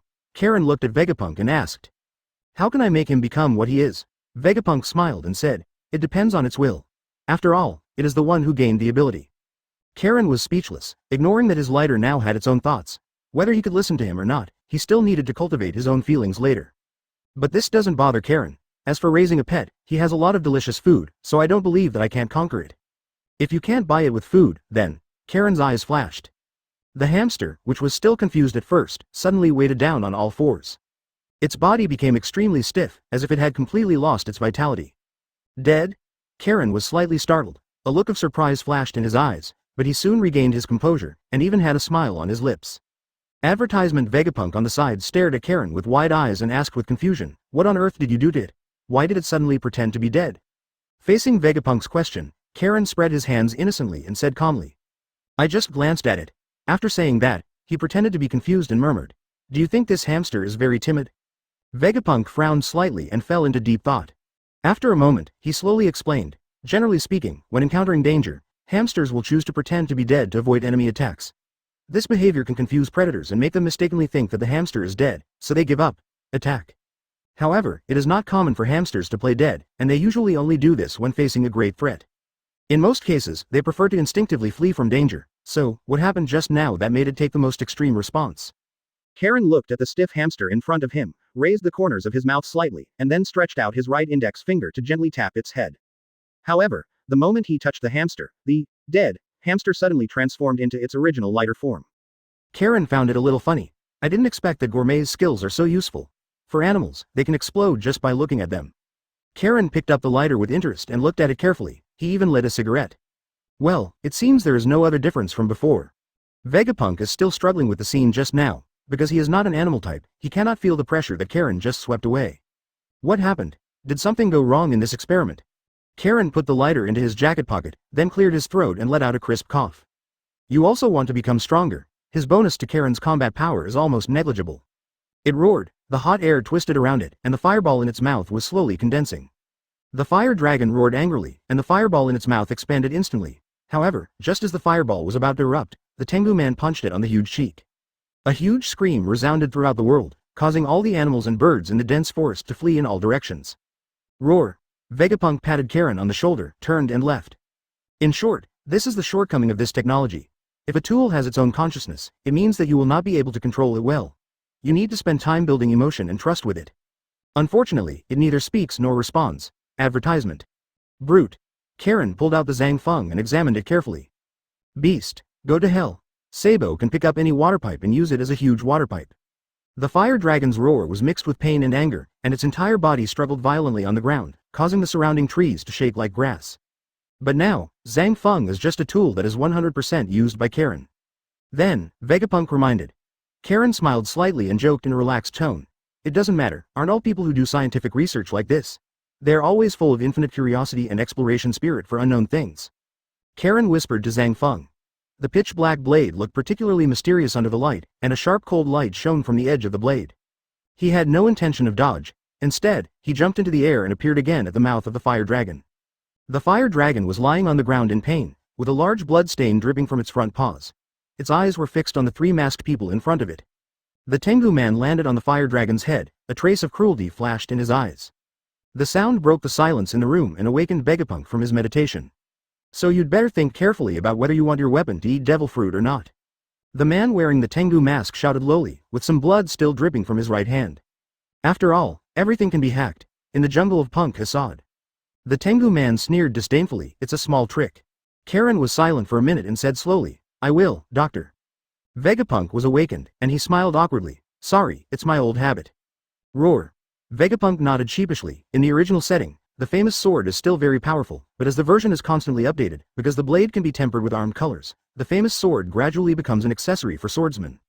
The powerful and heavy blow was like thunder, and the fire was instantly dispersed. The fireball instantly collapsed under this force and turned into countless sparks, scattering in all directions. Chapter 138 CP0 Advertisement. Stop. The woman in the fox mask suddenly spoke, her voice lazily and casually. This guy is quite interesting. Why don't you dedicate it to the higher-ups? I think the big shots will like it very much. The Tengu man remained unmoved and showed no intention of stopping the attacks in his hands. Just when his fist was about to land on the fire dragon's head, the man wearing the beep mask said, "She is right. This guy is very rare even in the holy land of Marijoya. After all, this is the place of Vegapunk, and the higher-ups value this place very much." The Tengu man's fist stagnated slightly, and then he reluctantly left. "Okay then, Raven." The woman in the fox mask chuckled. "You really don't give me face." The Tengu man glanced at her and said coldly, "Why should I give face to the newcomer?" The fox woman was not angry, but smiled slightly. "Okay, senior." At this moment, Zon Momomaru came flying from the dense forest carrying a giant axe, followed by a group of Marines. "They are the Marine Science Corps. Ahole, what did you do?" Zon Taowen glanced at the fallen fire dragon and said angrily. None of the three people answered Zon Taomaru's question. After a moment of silence, the woman in the fox mask smiled and said, "Little brother, don't you know us? Why should I know you? Who are you?" The anger in Zon Taowen's eyes did not diminish. The woman in the fox mask held her forehead and said helplessly, "CP0 is really a sewer rat. You are CP0? The intelligence agency of the world government?" Although Zon Taomaru has never met members of CP0, he has heard of other CP organizations. The fox woman clapped her hands and praised, "Not bad, it seems I don't need to explain." Zon Taowen asked, "Why are you attacking the fire dragon? This is a newly developed creature by the doctor." The fox woman looked at the Tengu and chuckled, "Maybe she thinks it's noisy." Tengu said disdainfully, "I thought it was very strong, but it turned out to be so vulnerable. I think Vegapunk is nothing more than that." The fox woman suddenly turned her head and glanced at the Tengu with complicated eyes. "What?" Zon Momomaru couldn't bear it any longer. He raised the giant axe in his hand angrily, roared, and launched a fierce attack on the Tengu. Tengu smiled disdainfully, surrounded his arms with weapons, and faced Zon Momomaru's attack without fear. Advertisement: just when the two attacks were about to touch, a yellow flash exploded in front of them. The strong attack cut the battlefield open, and a terrifying ravine appeared at the feet of the two men. Crow's eyes flashed with solemnity. Zon Taowen yelled dissatisfied. "Old man, what are you doing?" A slightly obscene voice came from the sky, "Hey, what a scary young man." The next second, a golden light condensed above the ravine, and Perusolino's figure slowly appeared. "Are you Perusolino, Marine Headquarters candidate for general?" Crow, who had been silent until now, suddenly asked. After looking around, Perusolino said in a sinister tone, "I didn't expect CP0 to have heard of my name. The feeling of being targeted by you is really terrifying." Although he was talking about terror, there was no trace of fear on his face. "As expected of a general," Crow said slowly, "it's a candidate." Perusolino corrected. The Tengu stood in front of the ravine with a gloomy expression. Zon Taowen put away the giant axe and put it on his shoulder again. Seeing that the atmosphere was a bit stiff, the fox woman smoothed things over and said with a smile, "We are here to deliver devil fruits, not enemies." Karen's phantom beast fruit? As the captain of Marine Scientific Force, Zon Momomaru naturally knew Karen's purpose here. Tengu crossed his fists to his chest and said disdainfully, "It's a phantom beast. As for whether it's Karen's, that's not certain." "What do you mean?" Zon Taowen asked. Crow did not answer Zon Taowen's question, but asked Zon Taowen coldly, "Where are the Karens?" Zon Taowen snorted coldly, "Why should I tell you? Lousy is the most tight-lipped man in the world. How could he tell you the news about Karen in the research institute?" Tengu was stunned for a moment, then pointed at Zon Momomaru and smiled at Crow. "I'm afraid this guy is not a fool." There was a knock on Karen's door. He was originally ranked first, but after fighting against Karen, he thought it would be better to give up the title of Defense King to Karen. When he arrived, Vegapunk still didn't show up. Advertisement. Soon, after Perusolino entered the password, the door was slowly opened. The fox woman asked curiously, "Who is the first?" "Him." Only the three CP members and Zon Momomaru were in a daze like puppets, while Perusolino was leisurely drinking afternoon tea. "Why are you laughing?" Tengu asked dissatisfied. Crow stood up and said coldly. Tengu and Zon Momomaru looked at each other angrily, neither of them convinced the other. The crow didn't say a word, but just followed Perusolino's footsteps silently. "Are you Karen? Are you scolding me? B******************. D. Zon Taowen stood on the other side of the ravine, his eyes burning. "I think he's right." At this time, Vegapunk was doing experiments, and Karen was exercising in another room. In fact, with his physical fitness, simple exercise was of little use, but idleness was idle, and he had nothing else to do. The fox woman held her forehead. "I don't know if he is a fool, but he will never enter CP." The fox woman seemed to have been hit in the laughter hole, and her clear voice was like a silver bell. Karen's eyes lit up. "Maybe I can ask Vegapunk to develop a mobile phone, so that I can have entertainment anytime and anywhere." Feeling Karen's arrival, the four of them looked at Karen at the same time. "Ha ha ha." Karen's eyes narrowed slightly. "Discussing?" Putting down the barbell in his hand, Karen took a simple shower in the room and then came to Vegapunk's laboratory. As he spoke, he pointed at Perusalino. Although there was a quarrel in the middle, they did not continue to fight. Major General, someone from the world government is here and they need you to go over and discuss the devil fruit. Dong dong dong. Zon Taowen was furious, and the giant axe trembled slightly in his hand, as if he was ready to attack at any time. After Zon Taomaru ordered his soldiers to bandage the fire dragon briefly, the group walked towards the direction of the research institute. Perusalino waved his hands repeatedly. I'm not like you young people, you should hide from me anyway. So what, if you don't accept it, continue. Tengu replied not to be outdone. Alas, the development of entertainment in this world is really not very good, but that's right, the islands are so scattered and there is no such thing as mobile phones. He roared. Come here, am I afraid of you? Lousy is the second most defensive man in the world. But the fox woman's expression was a little strange, she seemed hesitant and had a trace of reminiscence. Go through the corridor and come to Vegapunk's laboratory. Okay, I'll go now. What's up? Chapter 139 Battle Against Crow. Advertisement. It's me. Karen touched her nose. Karen looked at the 3 CP0 members in front of him, 2 men and 1 woman. The 2 men seemed strange to Karen, but the woman wearing the fox mask felt familiar to Karen. Karen narrowed her eyes slightly and thought of an answer. Is it her, Stussy? She has multiple identities. She is a clone of the member of the Rocks Pirates. Bajingom Stussy, the first successful product of the Mads cloning experiment, a member of CP0, a secret intelligence agency directly under the Celestial Dragons, and one of the emperors of the underground world. Known as the Queen of Happy Street, I didn't expect that she would join CP0 so quickly. I don't know if she has become the emperor of the underground world now. Do you recognize Morgans? The fox woman met Karen's gaze and nodded slightly. Crow continued. We are a secret intelligence agency directly affiliated with the Tianlong people, CP0. Karen nodded. I heard it, Stussy said. Honestly, you are younger and more handsome than I thought. Karen politely replied. Thank you. The Tengu on the side interrupted their conversation impatiently and muttered. Hey, I didn't come here to find a man. He stared at Karen and mocked. Callan, right? The best rising star in Marine. I heard that you are still only a major general now? When faced with people with bad attitudes, Karen naturally would not give him a good look. He said lazily. Whose dog is unleashed? It's so noisy. You are seeking death. The Tengu was furious when he heard this. If he wasn't afraid of Perusalino next to him, he would be ready to take action. That's enough. Tengu, don't forget our mission, Crow said coldly. The Tengu moved his wrist in displeasure and turned his head away from Karen's face. Crow looked at Karen and continued. Karen, our mission this time is not just to escort the devil fruit. Karen said nothing. Crow didn't care either. He placed the 2 boxes he carried on the table and slowly opened them. These are 2 devil fruits. One is the phantom beast species, the bird fruit, in the form of a bird, and the other is the ancient species, the dragon fruit, in the form of a beak, beak dragon. Guhuo bird? Thinking of Guhuo bird, for most people, it is just a game from a well-known game manufacturer. Advertisement in it, Guhu Niao is a swordsman. It fits Zhang Feng's temperament very well. As for the rhinoceros, Karen had never heard of it, but since it was an ancient species and had a dragon, Karen guessed that it should be some kind of dinosaur. Let me choose one? Karen asked. Crow shook his head. One of these 2 fruits is yours, and one is mine. If you have a fight with me, whoever wins will pick first.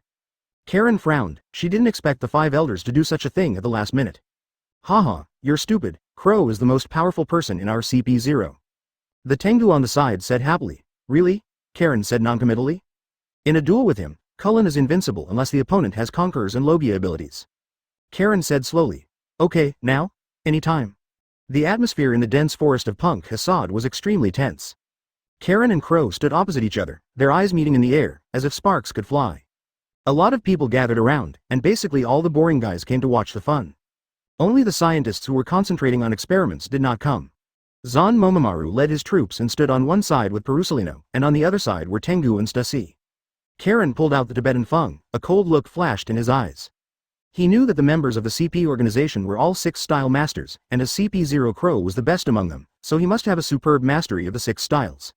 Crow stood there quietly. Because he was wearing a mask, his expression could not be seen clearly, but his eyes were obviously solemn. Opposite me was the man who defeated the 2 captains of Whitebeard by himself. Naturally, he will not be arrogant, Lanzhao Chaos. The Crow took the lead in attacking, and countless vacuum slashes kicked out by its legs flew densely towards Karen's location. He planned to use remote testing to test Karen's strength first. Advertisement Karen didn't panic. He was like a dancer, moving smoothly among the intensive attacks. His steps were light and steady, and every dodge was just right. What a powerful sight and color-domineering spirit. The Tengu who was watching the battle had an unpleasant expression on his face. Although he was rather arrogant, he was not stupid. If it were him, he would be able to hide, but he would never be as easy as Karen. You clearly know that he defeated the 2 captains of the Whitebeard pirates. Why do you still provoke him? Stussy looked at the Tengu and asked curiously. Tengu curled his lips and looked a little disdainful. What's the point of beating him? Marine can never compare to CP. We are the people closest to God. Moreover, crows are not easy to mess with. Even I am not as good as him. Stussy smiled slightly and did not refute. Turning his attention to the battlefield again, the battle between Crow and Karen became more and more intense. Every confrontation between the two was like dancing on the tip of a knife, but most of them were attacked by crows, and Karen just kept dodging. Can you only hide? Crow smiled coldly, and his voice came through the mask. The corners of Karen's mouth raised slightly, and the hidden edge in his hand trembled slightly. The slashing with the Lan Jiao will never be as good as the sword. I will show you what the real sword energy is. Phantom sword dance. He shouted loudly, and countless sword shadows suddenly burst out from Karen's hidden front, like a torrential rain, forcing crows to pounce on him.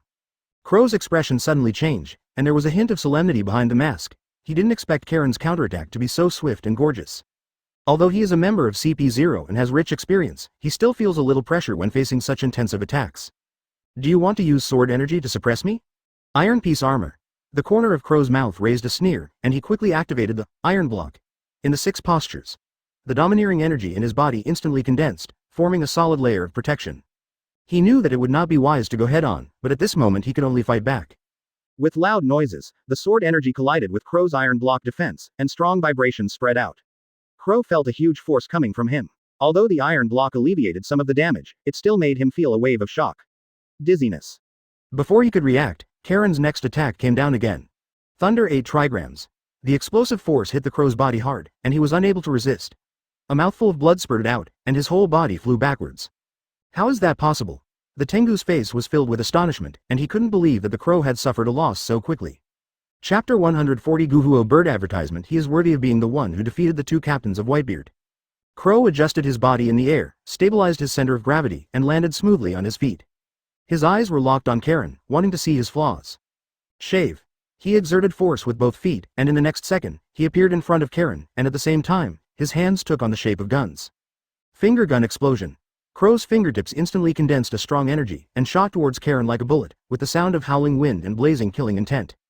Karen remained calm, did not choose to evade, and also used iron blocks to deal with it. Iron block and golden bell. Karen's domineering energy condensed instantly, and a solid golden light shield could be faintly seen. The crow's finger gun explosion bombarded the golden bell like a cannonball, making a deafening roar and a strong shockwave filling the air. However, Karen faced this powerful offensive, and with the blessing of armed domineering, he remained firm and motionless. How is that possible? Crow was shocked and looked at Karen in front of him in disbelief. He thought that he was no match for Karen, but he didn't expect that the gap was so big. This. What kind of power is this? Tengu was stunned, his eyes shining with incredible light.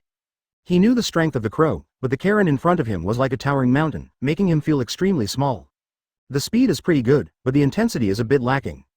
Karen commented coldly, looking down at the crow, with an invisible pressure in his eyes. Next, it's my turn. God avoids. The terrifying speed and explosive force caught the crow by surprise. Karen's figure flashed past like lightning and appeared in front of the crow instantly. Peefed. With a crisp sound, Karen's sword edge came down like a heavy hammer, hitting the crow's chest directly. The crow had no time to react, and was instantly knocked out and hit the wall not far from him, making a violent impact. Well, Crow groaned, feeling a heartbreaking pain spread throughout his body. His chest seemed to be torn apart, making it difficult to breathe. What a terrifying power. The crow climbed up from the ground with difficulty, trying to stand firm. Advertisement. Karen looked down at the crow and asked, "Do you want to continue?" "I lost." Crow said calmly, "You can choose first." This. Tengu felt that his belief had collapsed. Isn't CP0 the strongest organization in the world government? How could it be defeated so easily by Marine and Major General? Zan Taowen on the side was very excited. The old man is right. Karen is indeed much stronger than me. There was a hint of appreciation in Perusalino's eyes. If he faced Karen, he might not be able to defeat him easily. He knew that Karen did not show all his strength. Crow came to Karen and said coldly, "You are very strong. I will fight you after I eat the devil fruit." Karen was stunned and looked at him strangely. Inside the institute, Karen sat outside the laboratory door, weighing quietly. There is a sense of déjà vu while waiting for a family member to undergo surgery. Bah! Cracking. A bird chirped as the door to the laboratory was opened. Karen stood up excitedly and walked towards the laboratory. As soon as I entered, I saw Vegapunk chasing a bird with black wings. The bird sometimes jumped on the table and sometimes flew to high places, making Vegapunk panic. As he chased, he shouted loudly, Don't run. Karen, catch it quickly. The moment the black bird saw Karen, it immediately flew towards Karen. It stopped at Karen's shoulder, tilting its head slightly, with an intimate look in its eyes. As this Zhangfang, Karen couldn't help laughing, gently stretched out her hand and stroked its feathers. The little bird was not afraid. It pecked Karen's finger gently and made a crisp chirp. Vegapunk finally stopped chasing and came over panting, with exhaustion written all over his face. Huh. Karen, you are lucky to have lived up to your fate.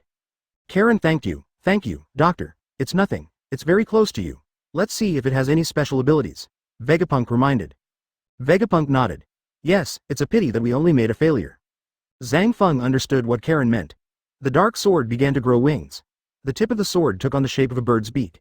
The hilt also changed, resembling a bird's claws, giving people a solid and stable feeling when held. He almost laughed. Thank you, doctor. Karen solemnly thanked him again. Advertisement, becoming a human animal. What about another form? Vegapunk responded with a smile. You're welcome, this is what I should do. Use your abilities. Zhang Feng obediently broke away from Karen's hand, turned into a bird again, and landed on Karen's shoulder. Karen thought for a moment and asked, I heard that you also invented the technology for artificial devil fruits. Is it air-conditioned? It feels a bit like a cold fruit. Karen was a little disgusted. If I hadn't read the plot and really believed you, wouldn't it be called a failure if the color is wrong? Karen nodded and looked at the black bird, a little at a loss. Change into sword form. Vegapunk witnessed all this and couldn't help laughing. Haha, it seems you have completely adapted to this change. After making some gestures with his hands, the little bird seemed to finally understand. The next moment, a black long sword floated beside Karen. Karen felt very uncomfortable when she thought about the artificial blue dragon fruit being eaten by Momonosuke. The originally pitch black sword body was even deeper, and there was no reflection at all under the light, as if the light had been swallowed up. It becomes more restrained. Okay, it's in the laboratory. I'll get it for you later.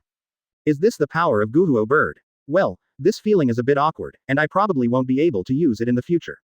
He knew that the intensity of the development of devil fruit abilities was related to one's own physique, so what about Zhang Feng? The bird tilted its head and blinked. Can you make a super bomb that looks the same as that fruit? After thinking for a while, he said calmly, Karen. Karen whispered, and then he felt that Zhangfeng's sword began to become moist and cold, the air gradually became solid, and a mist began to rise around him. Because it was in a laboratory, Karen did not test on site how far this air conditioning could be dissipated. Karen's eyes lit up, he stretched out his hand to hold the hilt of the sword, and looked at it carefully. After Karen thought about it, Zhang Feng turned into the shape of a bird and tied a sandbag to exercise in the sky. Karen rolled her eyes and suggested, Ahem, let's change into the beast form first. That's the form just now. Vegapunk hesitated a little. Maybe for him, that fruit was really a failure, but in the end he nodded. I hope you can give me that fruit. I really need it. Chapter 141 Trap Advertisement. The waters near the Sabodi Islands. A warship is moving slowly. How far is it to the Sabodi Islands? Jesse sat on a chair on the deck and asked casually while observing the sea from the ship. A marine shouted. Less than half an hour. Jesse stood up. It had been a month since Karen left. He was originally Karen's adjutant. After Karen left, he had been staying at the Marine headquarters to lead the training of the soldiers on the ship. He was not originally required to perform the mission, but after Karen left, Jesse was temporarily assigned to the ship to participate in this patrol mission. This mission is a bit unusual, Jesse said to himself, his eyes still wandering on the sea. He thought of Karen's conversation with him some time ago. Someone might have been targeting them and asked them not to go to sea for a while and wait for his return. But this time, Jesse thought of the masked man who came to Marine headquarters before. He directly called up the highest level command in Marine and ordered Jesse to patrol between Marine headquarters and the Sabodi Islands. Although Karen told him that Karen had already greeted Sengoku and Zephyr and tried not to send them on missions. But that was the highest order, and he couldn't tolerate his refusal.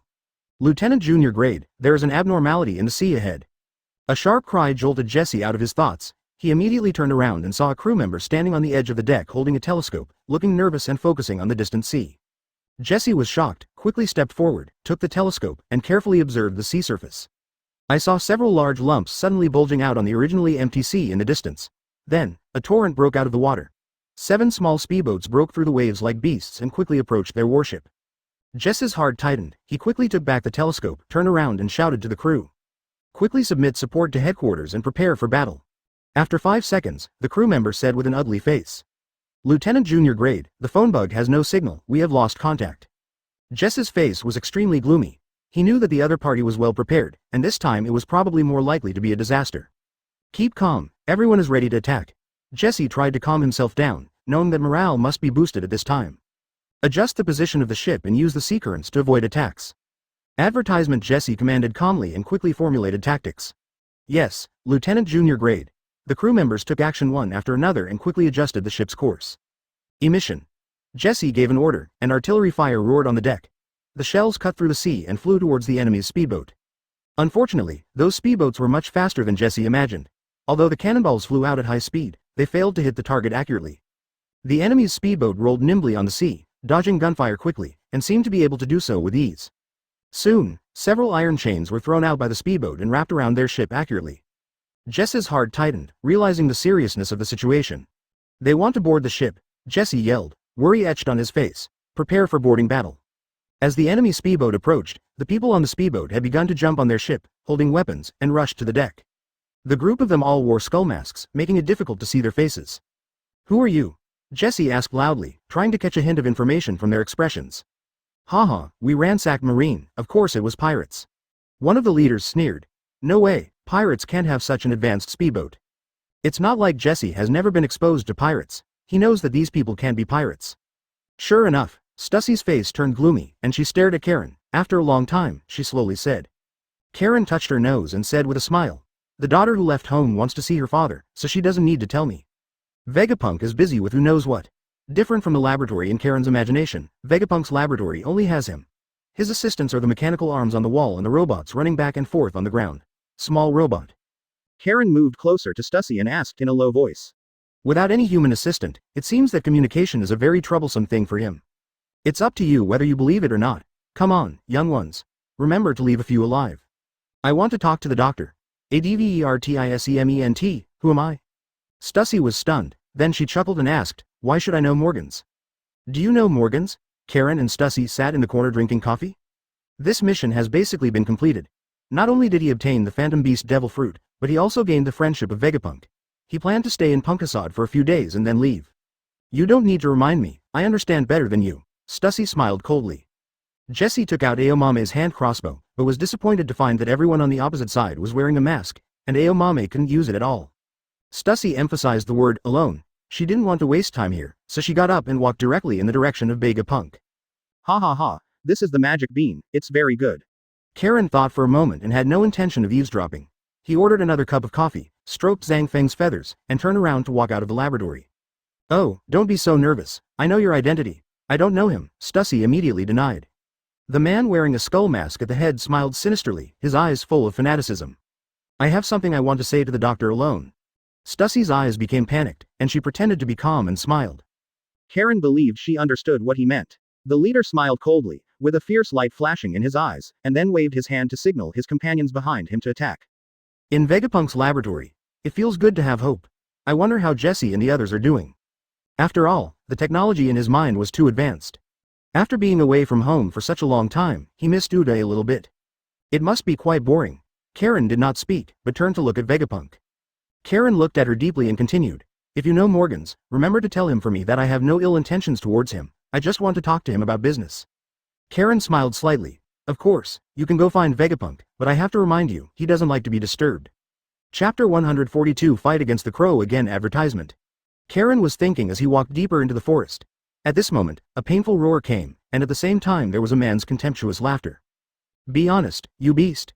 Karen approached the direction of the sound, and through the thick leaves, he saw the Tengu holding a thick iron chain with a cruel look on his face, preparing to tie up the fire dragon. The fire dragon looked like a seriously injured lamb, with blood all over its body and its wings trembling slightly, as if it was struggling desperately. Stop! Karen shouted, walked out of the bushes, and came to the fire dragon. When the fire dragon saw Karen, he immediately became docile, like a wounded lamb, trying hard to rub his head against Karen's palm. What are you doing? Karen's eyes flashed with anger. FK. You guys are even thinking about it, I haven't eaten it yet. Of course I will dedicate him to the great celestial dragon, Tengu said matter-of-factly. It turns out that this is why the fire dragon became the pet of the celestial dragons. Karen said with a cold face. Don't you know that this fire dragon already has an owner? Tengu replied with an indifferent expression. Of course I know that its owner is Vegapunk, but so what? After all, even Vegapunk himself belongs to the world government, so his research results naturally belong to the world government. Then have you asked Vegapunk? What do I need to ask? Because this is a gift from the doctor. Karen stared at the other person with cold eyes. In fact, he never asked Vegapunk for the fire dragon. The reason why he said this was just to find a suitable reason to intervene in this matter. Tengu mocked disapprovingly. So what, as long as the item is favored by the great celestial dragon, it will automatically become the property of the celestial dragon. Karen lightly picked her ears, and then responded calmly. Really? Then, I would like to ask, where are the Tianlong people now? Tengu quickly shouted eagerly. I am it. The crow on the side heard this and gave him a cold look. Advertisement. Tengu's heart tightened, but he quickly pretended to be calm and said, I represent the Tianlong people. Karen looked at the Tengus pretending to be tough and couldn't help but sneer. He knows very well that whether it is the so-called world noble or the officials at the top of the world government, their biggest dream and pursuit is to become a member of the Tianlong people. Karen looked at the Tengu with contempt and said in a cold tone. You can't represent anyone, you can only represent yourself. These words were like a sharp dagger, piercing directly into the Tengu's heart. Tengu's face instantly became extremely gloomy, and his eyes sparkled with anger. Lousy as CP0. The Tengu shouted angrily, the sound was deafening. At the same time, he waved his thick fist and violently attacked Karen. However, just when Tengu's fist was about to hit Karen, a figure appeared as quickly as lightning and stood in front of Tengu. This person was none other than Crow. He looked at the Tengu expressionlessly, with an indescribable majesty in his eyes. The Tengu looked at the sudden appearance of the crow in shock, feeling a strong dissatisfaction in his heart. He glared at the crow and shouted, What are you doing? Why do you want to stop me? Crow shook his head and replied calmly, You are no match for him. Then he looked at Karen, his eyes flashing with excitement, and said loudly, Mr. Cullen, let me be your opponent. If we lose, we will leave immediately. Karen remained silent, staring at the two of them with cold eyes like cold stars. The Tengu was also shocked by this power. He felt that it was not a crow, but a beast born in ancient times. Then, he added confidently, This fighting form allows him to freely control his body, hair and internal organs, pouring consciousness into them, causing the body to shrink even more tightly. As the words fell, his body began to change. After stacking up the buffs, Crow decided to use his strongest move. So, he used the life return that Karen was most familiar with. After speaking, he took a deep breath, as if feeling the power surging in his body. Seeing this, Crow knew that talking was useless, so he decided to use his strength to prove himself. Advertisement. Now, my physical strength has been greatly improved and I will never lose to anyone. What frightened the crow even more was that Karen's body actually exuded a powerful pressure that made the soul tremble. I really didn't expect that we would have to fight again so soon, but this time is different from the last time. Today, I have eaten the rhinoceros fruit and have powerful abilities. The Tengu roared angrily at the crow. Karen remained silent, standing there quietly, like an unshakable mountain. His muscles became tighter and his body lines became smoother, exuding a powerful vitality.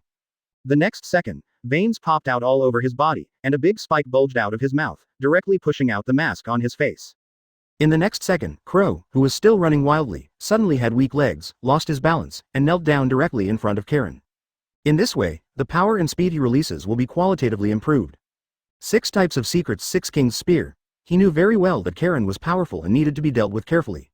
The Tengu on the side widened his eyes, rubbed his eyes in disbelief, and then pinched his thigh hard. After feeling the severe pain from his thigh, he had to believe that everything that happened before him was real. Return of Life Beast Martial Body. Crow felt that Karen was like a high god at this time, and his every movement and every look was full of majesty and power.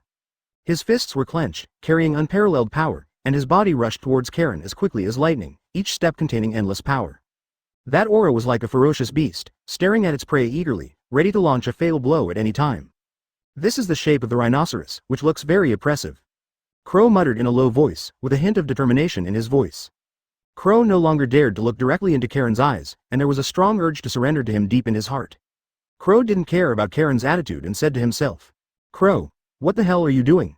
This pressure seemed to tear his soul apart completely. Karen still stood motionless, but his eyes suddenly became extremely cold, and he stared at the crow fiercely. The crow had a serious expression and was not in a hurry to attack. At the same time, a pair of huge wings spread out from his back, and a long tail grew from his hip. At this moment, Karen seemed to be a completely different person, and the aura he exuded was terrifying. His momentum spread instantly, carrying a powerful pressure that seemed to swallow up everything around him. Chapter 143. Guhuo Bird's First Battle Advertisement. The scene became very weird. Crow knelt 10 meters in front of Karen, trembling all over. He also wanted to know what he was doing. Karen looked at the Tengu, his eyes still cold. Regardless of the kneeling crow, Karen strolled towards the Tengu. He walked very slowly, and every step seemed to step on the Tengu's heart. The Tengu looked gloomy and clenched his fists. He didn't notice that the fire dragon who was originally friendly to Karen also became trembling. A swish sound. Tengu instantly appeared in front of Karen, stretched out his fist and launched a surprise attack. Karen smiled disdainfully, and struck him hard in the abdomen with a speed that the Tengu could not predict. The mighty Tianlong. The Tengu immediately flew out like a cannonball, instantly destroying the trees in the dense forest where its body passed. In one face-to-face encounter, Tengu was defeated by Karen. For Karen, Tengu is like a clown. Although he is not very powerful, he always feels that he is superior to others. Karen came to the fire dragon, controlling herself in her heart not to make the fire dragon and crows into food, and the pressure on her body faded away like the tide. Throwing away the iron chain on the fire dragon wanted to rub Karen's sleeves affectionately. Chirp. The little bird on Karen's shoulder screamed at the fire dragon, as if to warn it not to get too close. The fire dragon was stunned for a moment and stopped, with a trace of disdain in his eyes. It ignored the threat of the bird and continued to approach Karen. The bird that was originally on Karen's shoulder took off instantly, and its figure gradually became taller and fiercer. In the blink of an eye, it increased to 10 meters high. From the original sparrow, it became like a huge raptor, its feathers became smoother and shiny, and its black wings spread out like the night, giving people an unparalleled majesty. Its eyes are piercing, revealing a sharp light, as deep as a black hole, revealing a sense of wisdom and coldness. Its beak became thicker and sharper, and the black tip was like a blade. The claws are strong and powerful, covered with black scales, and seem to be able to easily tear apart prey. The moment it spread its wings, it brought a low and powerful sound of wind. Karen was not surprised by the sudden change. As a species of phantom beast, a legendary creature, the guhuo bird cannot be only the size of a sparrow. Advertisement: the fire dragon was slightly startled, but it still dismissed it. Although Zhangfeng is already more than 10 meters tall, the fire dragon is nearly 100 meters tall. But it ignores one thing. Strength does not depend solely on body size.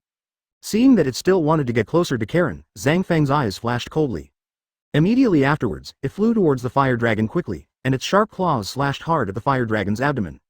The hard scales were like a piece of tofu when they met Zhangfeng's sharp claws, without any resistance. The fire dragon howled in pain, raised its huge head, gathered blazing flames in its mouth, and fired towards Zhangfeng. Karen didn't stop him, he also wanted to see Zhangfeng's strength. Zhangfeng made a dexterous flip in the air, nimbly avoiding the attack of the flames, and then unfolded his sharp claws. The attack was precise and swift, like an arrow piercing the belly of the fire dragon. The fire dragon was seriously injured and was unable to resist Zhangfeng's attack. Soon, after another 10 rounds of fighting, the fire dragon lowered his head, his eyes became clear, and showed his favor to Zhangfeng. Upon seeing this, Zhangfeng turned into the size of a sparrow again and landed on Karen's shoulder. Karen took out a piece of dried meat from his jacket pocket with a smile on his face and handed it to Zhangfeng's mouth. Yes, you can do this just by taking the devil fruit. Hearing Karen's praise, Zhangfeng pecked Karen's fingers affectionately and swallowed the dried meat. Is this the guhuo bird? Because Karen put away his pressure, Crow returned to normal, but the sweat on his face told him that everything that just happened was true. Karen glanced at him and nodded slightly. Crow picked up the mask that fell on the ground and put it on his face again. What happened just now? Did you hold back on me last time? Crow asked. Karen still didn't speak. He was joking. He was not mentally retarded, so how could he explain his abilities to the enemy? The crow obviously realized that he had asked a stupid question. Karen had already sensed with his sense of sight that Stussy had already arrived when Crow used the devil fruit, but he had been hiding in the dense forest and did not come out. Karen stretched. Although he did not have a deep friendship with Tengu, as a member of the same camp, he naturally could not ignore it. Crow held Tengu by the collar and helped him up. The waist of the skirt adopts a waist design, which perfectly outlines her curves and makes her figure more slender. It's not like she came just in time. Advertisement. Karen shrugged and said with a smile, of course it's because I admire him. Karen reminded. What do you know? She only chose to show up when she saw everyone was about to leave. Karen looked up and down Stussy. Her upper body was wearing a white one-piece skirt, which was elegant and capable, outlining her slender figure. At this moment, Stussy's voice came from the dense forest. Her tone was full of surprise and confusion. With that said, he left quickly. He had long been unhappy with Tengu. You don't care about your companions? The fishnet stockings on her lower body are in sharp contrast to Stussy's elegant one-piece skirt. The fine mesh design makes the skin of her legs looming, making her look both attractive and elegant. Of course it's a walk. He wanted to ask more, but finally kept his mouth shut. She naturally knew that Karen would have certain demands on her since she revealed her identity. Stussy took a deep look at Karen and said in a deep voice. Karen didn't hide anything. I know you are a clone, and I also know that you infiltrated CP0 for Vegapunk. When the crow's figure disappeared completely, Stussy walked up to Karen. At this time, Tengu was completely unconscious. After all, Karen did not hold back the blow just now. What is your purpose in approaching the doctor? What do you want from me? Then I heard Karen continue to say, how about you stay with me? Is anything okay? Ahem. Crow's eyes lit up and he wanted to throw the Tengu to Stussy. Why are you here? Only then did Crow remember the scene when Tengu was defeated by Karen, and his heart tightened. Crow helped Tengu back up and said calmly, I'll take him for treatment. Stussy stared into Karen's eyes and continued to ask. Karen raised an eyebrow. A pair of white high heels made her legs more elegant. Chapter 144 Music Box. Advertisement. A trace of disgust flashed in Stussy's eyes. As the queen of Happy Street, she could naturally hear what Karen meant. For the safety of Vegapunk, she suppressed her unhappiness and said slowly. I see. As she spoke, she took off her mask, revealing a beautiful and resolute face. There was a hint of unyieldingness in her eyes, which made her look even more moving. Then, under Karen's gaze, she reached out and unbuttoned her shirt. When the first button came off, Karen finally recovered, and he quickly stopped her. What are you doing? Stussy's eyes were cold and she replied indifferently. Isn't that what you mean? Karen didn't expect Stussy's reaction to be so big. He was not a scumbag, so he couldn't threaten Stussy to do these things. What I just said was just a joke. Ahem, he coughed lightly and said helplessly, am I so unbearable? I'm also a Marine after all. There are not many Marines going to Happy Street. Stussy's expression remained indifferent. As a clone, she can see more clearly than most ordinary people. Whether they are Marines or pirates, they are all human beings, and every human being has an ugly side, except for Vegapunk. But I'm not. Karen said seriously. Then you're not a man. Stussy buttoned up her clothes again. Karen, take off your clothes now and I'll show you if I'm a man. Karen yelled. A smile appeared on Stussy's face, and she chuckled. It's too late. She moved her eyes downwards and landed directly on a certain part of Karen's body, and then added. You can let me see it now, little brother. The corner of Karen's mouth twitched slightly, and he looked at Stussy speechlessly. He quickly regained his composure and said seriously. I do have something for you to help me with. After saying this, Karen did not wait for Stussy's inquiry, but continued. I've said it before. Stussy did not put the mask back on her face. She just stared at Karen's eyes quietly, with a faint smile on her lips, and asked. Morgans? Karen nodded. Yes, you should know him. I know you are the queen of Happy Street. Hearing this, Stussy's smile became even more mysterious, and she continued, so you only revealed this to a man. Advertisement, still a birdman. Stussy's laughter contained a bit of teasing and teasing. Karen resisted the urge to curse, tried to stay calm, and said seriously. I need his help with something. Stussy sighed, shook her head helplessly, and said. Although I am also one of the emperors of the underground world, I really don't know him. If you want to find Dufelder, I can help you. Dufelder is also one of the emperors of the underground world, nicknamed the King of Usury, and his main business is loan sharking. MADS, the illegal scientific research team that Vegapunk once joined, is a charity project established by Dufelder. However, Karen is not short of money. Although Marine's salary is not much, he has made more money catching pirates than robbing banks for so many years in the East China Sea. Karen frowned slightly, and Stussy continued. I can help you find it. All right. This is my contact information. I will contact you if there is any news. Stussy took a business card from her pocket and handed it to Karen. It says, Happy Street, Stussy. Karen thought for a moment and took out the lighter from his pocket. In Stussy's surprised eyes, the lighter opened a hole. Karen put the business card in and took out a green bean from her pocket and put it in. This is the method of using hamster fruit that Karen has researched these days. It can be used as a storage ring. But you can't store live animals in food, because it's like beating a dog with a meat bun. After it finished swallowing, Karen put the lighter back. All right. Stussy nodded. Karen asked curiously, do you plan to survive in CP0 like this? Stussy smiled slightly and asked, otherwise, my existence is for the safety of the doctor. Now that the doctor is under the control of the world government, in order to prepare for possible changes in the future, I naturally need to know more about the world government's information and their attitude towards the doctor. This is what I can do all done. You should live for yourself. Karen advised. Everyone should live for themselves. Stussy shook her head slightly and said calmly, if you have thoughts, you are a normal person. A person is an independent individual and has his own value and meaning in life. ... After a while, he came out holding a box. This is the gift Karen asked Vegapunk to prepare for Momonosuke. Advertisement instantly. A blonde elf with transparent wings formed. She closed her eyes and wore a light skirt. The skirt was as clear as morning dew and seemed to be woven from delicate crystals. Her legs were wrapped in shimmering filaments, and there were several thin silver chains tied to her ankles, with several small bells on the chains. Vegapunk placed a pink-circled fruit in a glass cover and asked. Inside the Vegapunk Institute. After leaving these words, Vegapunk hurriedly walked towards the depths of the research institute. He couldn't help but laugh. Ready to leave? You gave me so many gifts, and I have nothing to give in return. I heard that you have a daughter, and this is the gift I prepared for her. Vegapunk pressed the button, and suddenly, beams of light appeared on top of the music box. Okay, wait a minute. You're not a clone, so you won't understand. Withdrawing his fingers, Karen solemnly thanked Vegapunk. However, beneath that calmness lies deep confusion and confusion. Karen asked curiously. What is this? Yeah, it's time to leave. He left in such a hurry this time that he didn't even say goodbye to Uda and the others. Anyway, he now knows the location of Vegapunk. He can come back anytime if anything happens next time. I'm just a clone with my own self. Karen stuffed the box into the lighter. She is a music box. She can not only sing and dance, but also tell stories. If you don't like the image, you can tell her your thoughts. She can change her image and clothes at any time. Thank you, doctor. I think Uda will like it very much. Karen nodded and reached out to touch her, his fingers passing through the beam. Hope he likes it. There was an indescribable sadness and loneliness in her voice, which made people feel pity. That's good, Karen, you are welcome to come to me at any time. Stussy looked at him quietly, with a helpless smile on her face, and said softly. Is this the development of a virtual idol? It's a music box. Opening the box, there was a small wooden box inside, with a small button on top, but Vegapunk did not press it. Vegapunk put the music box away, put it in the box and handed it to Karen. Her tone was surprisingly calm, as if she had already accepted this fact. Vegapunk said, Chapter 145 Interrogation Advertisement. Marine Headquarters. Malinvondo. In Sengoku's office, a group of Marine senior executives were sitting. Each of them looked gloomy, as silent as a sculpture. There was a solemn atmosphere in the whole room, which made people feel suffocated. It was Sengoku who was the first to break the silence.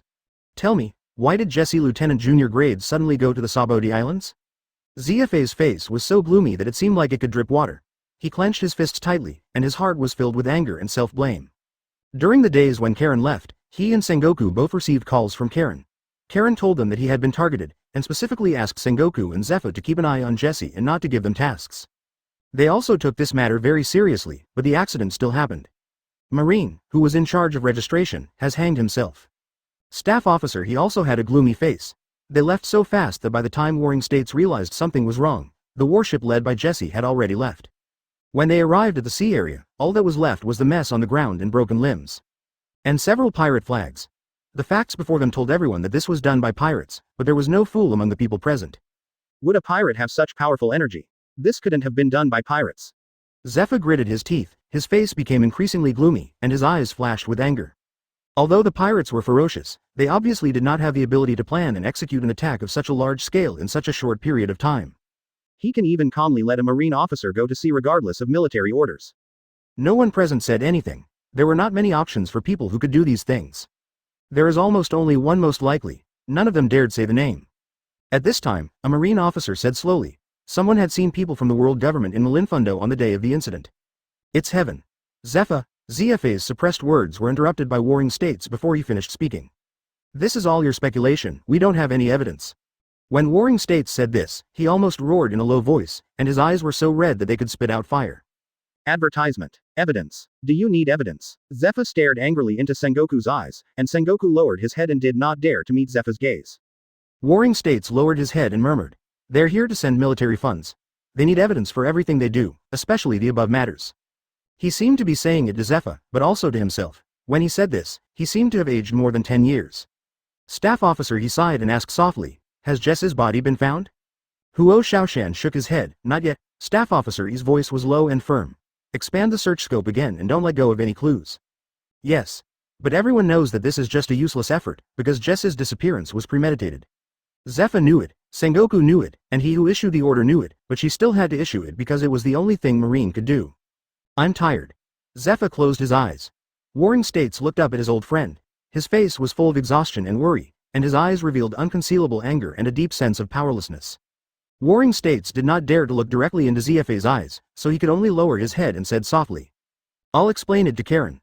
Zephyr stood up slowly. His figure was tall and straight, but now he looked slightly stooped. Without saying a word, he walked silently toward the door, each step carrying a heavy breath. In a dark, damp room, a basin of cold and biting water was ruthlessly poured on Jess's face, and his body finally came to life under the impact of the ice water. He felt a strong chill, as if the whole world had become extremely cold at this moment. He tried with all his strength to break free, but found that his hands and feet were tightly locked by the chains, making him unable to move at all. He began to observe the surrounding environment. It was a dark small room, and the air was filled with a musty smell that was disgusting. There are windows in the room, but they are sealed by iron bars. The light from outside is weak and can only barely illuminate a corner of the room through the iron bars. The scene outside the window was blurry, and whispers and screams could be heard from time to time. Woke up. A cold voice came from the shadows. Jesse raised his head with difficulty and saw a tall figure walking out of the darkness. He was tall and tall. Due to the dim light, Jesse couldn't see his appearance clearly, but he could feel a strong sense of oppression. As the man gradually approached, Jesse finally saw his appearance clearly. He wore a white mask that covered most of his face, revealing only a pair of cold eyes. The indifference and cruelty in those eyes made Jesse shudder. "Who are you?" Advertisement, Jesse asked with difficulty, with a slight tremor in his voice. The masked man did not answer immediately, but stood there quietly, staring at Jesse with cold eyes. After a while, he slowly said, "It doesn't matter who I am, what matters is your current situation." Jesse asked with a trembling voice, "What do you want to do? Where are my other companions?" The masked man stopped and said coldly, "It's very simple, we need you to know the secret. As long as you tell us, we will not hurt you. As for your companions." He paused, then continued, "If you don't cooperate, I can't guarantee their safety. However, if you cooperate and tell me you know all the relevant information, I will let you and your companions go. This is a fair deal, isn't it?" "What do you want to know?" Jesse forced himself to calm down. The masked man stopped, took out a green bean from his pocket, placed it in front of Jesse's eyes and shook it. "You should be familiar with this thing." Jesse opened his eyes wide, and the scenes on the warship hit him like a tide. Corpses, corpses everywhere, the corpses of his comrades, the screams of his comrades. He wanted to cover his head in pain, but the chains on his hands prevented him from doing so. Obviously warring states and Zephyr both told him not to leave Marin Fendwo. Why did he disobey? Why should he listen? "You are a CP agent," Jesse yelled, his eyes red. The masked man was stunned for a moment, then showed a sneer. "Not too stupid. I'm the only one left, they're all dead, they're all dead." Jesse's voice echoed in the cell, with heartbreaking despair. "It's all my fault, it's all my fault. Why didn't I obey? I'm ashamed of my comrades." Jesse's voice was choked with sobs, tears blurred his vision, and his heart was tumbling with endless self-blame and regret. Kill me, kill me. No, death is a cowardly act. I want revenge on you." Jesse's despair made the masked man feel a little satisfied, and then he sneered disdainfully. "Revenge? Revenge to whom? This is Marigio. I have never heard of any untouchable making it out of Marigio alive." Thinking of this, he smiled maliciously. "I forgot to tell you, this is Marigioa." Jess's pupils shrank sharply, followed by despair, complete despair.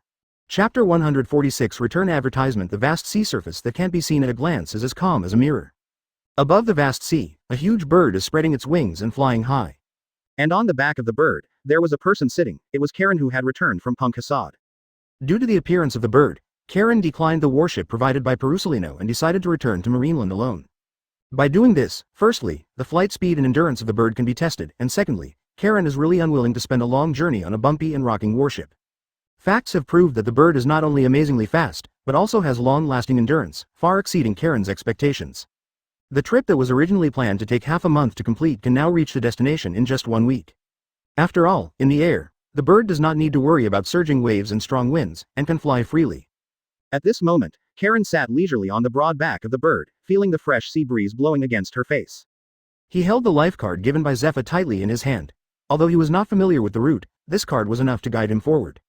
The straight line between 2 points is the shortest, and the life card is his compass to find the right direction. As for the towering red continent, the bird has already flown over easily. Haha, now I can move freely. Karen sat on Gu Wodiao's back and shouted excitedly. With the Guhuo bird, Karen can enter at any time, whether it is the red soil continent or the windless zone. No more warships.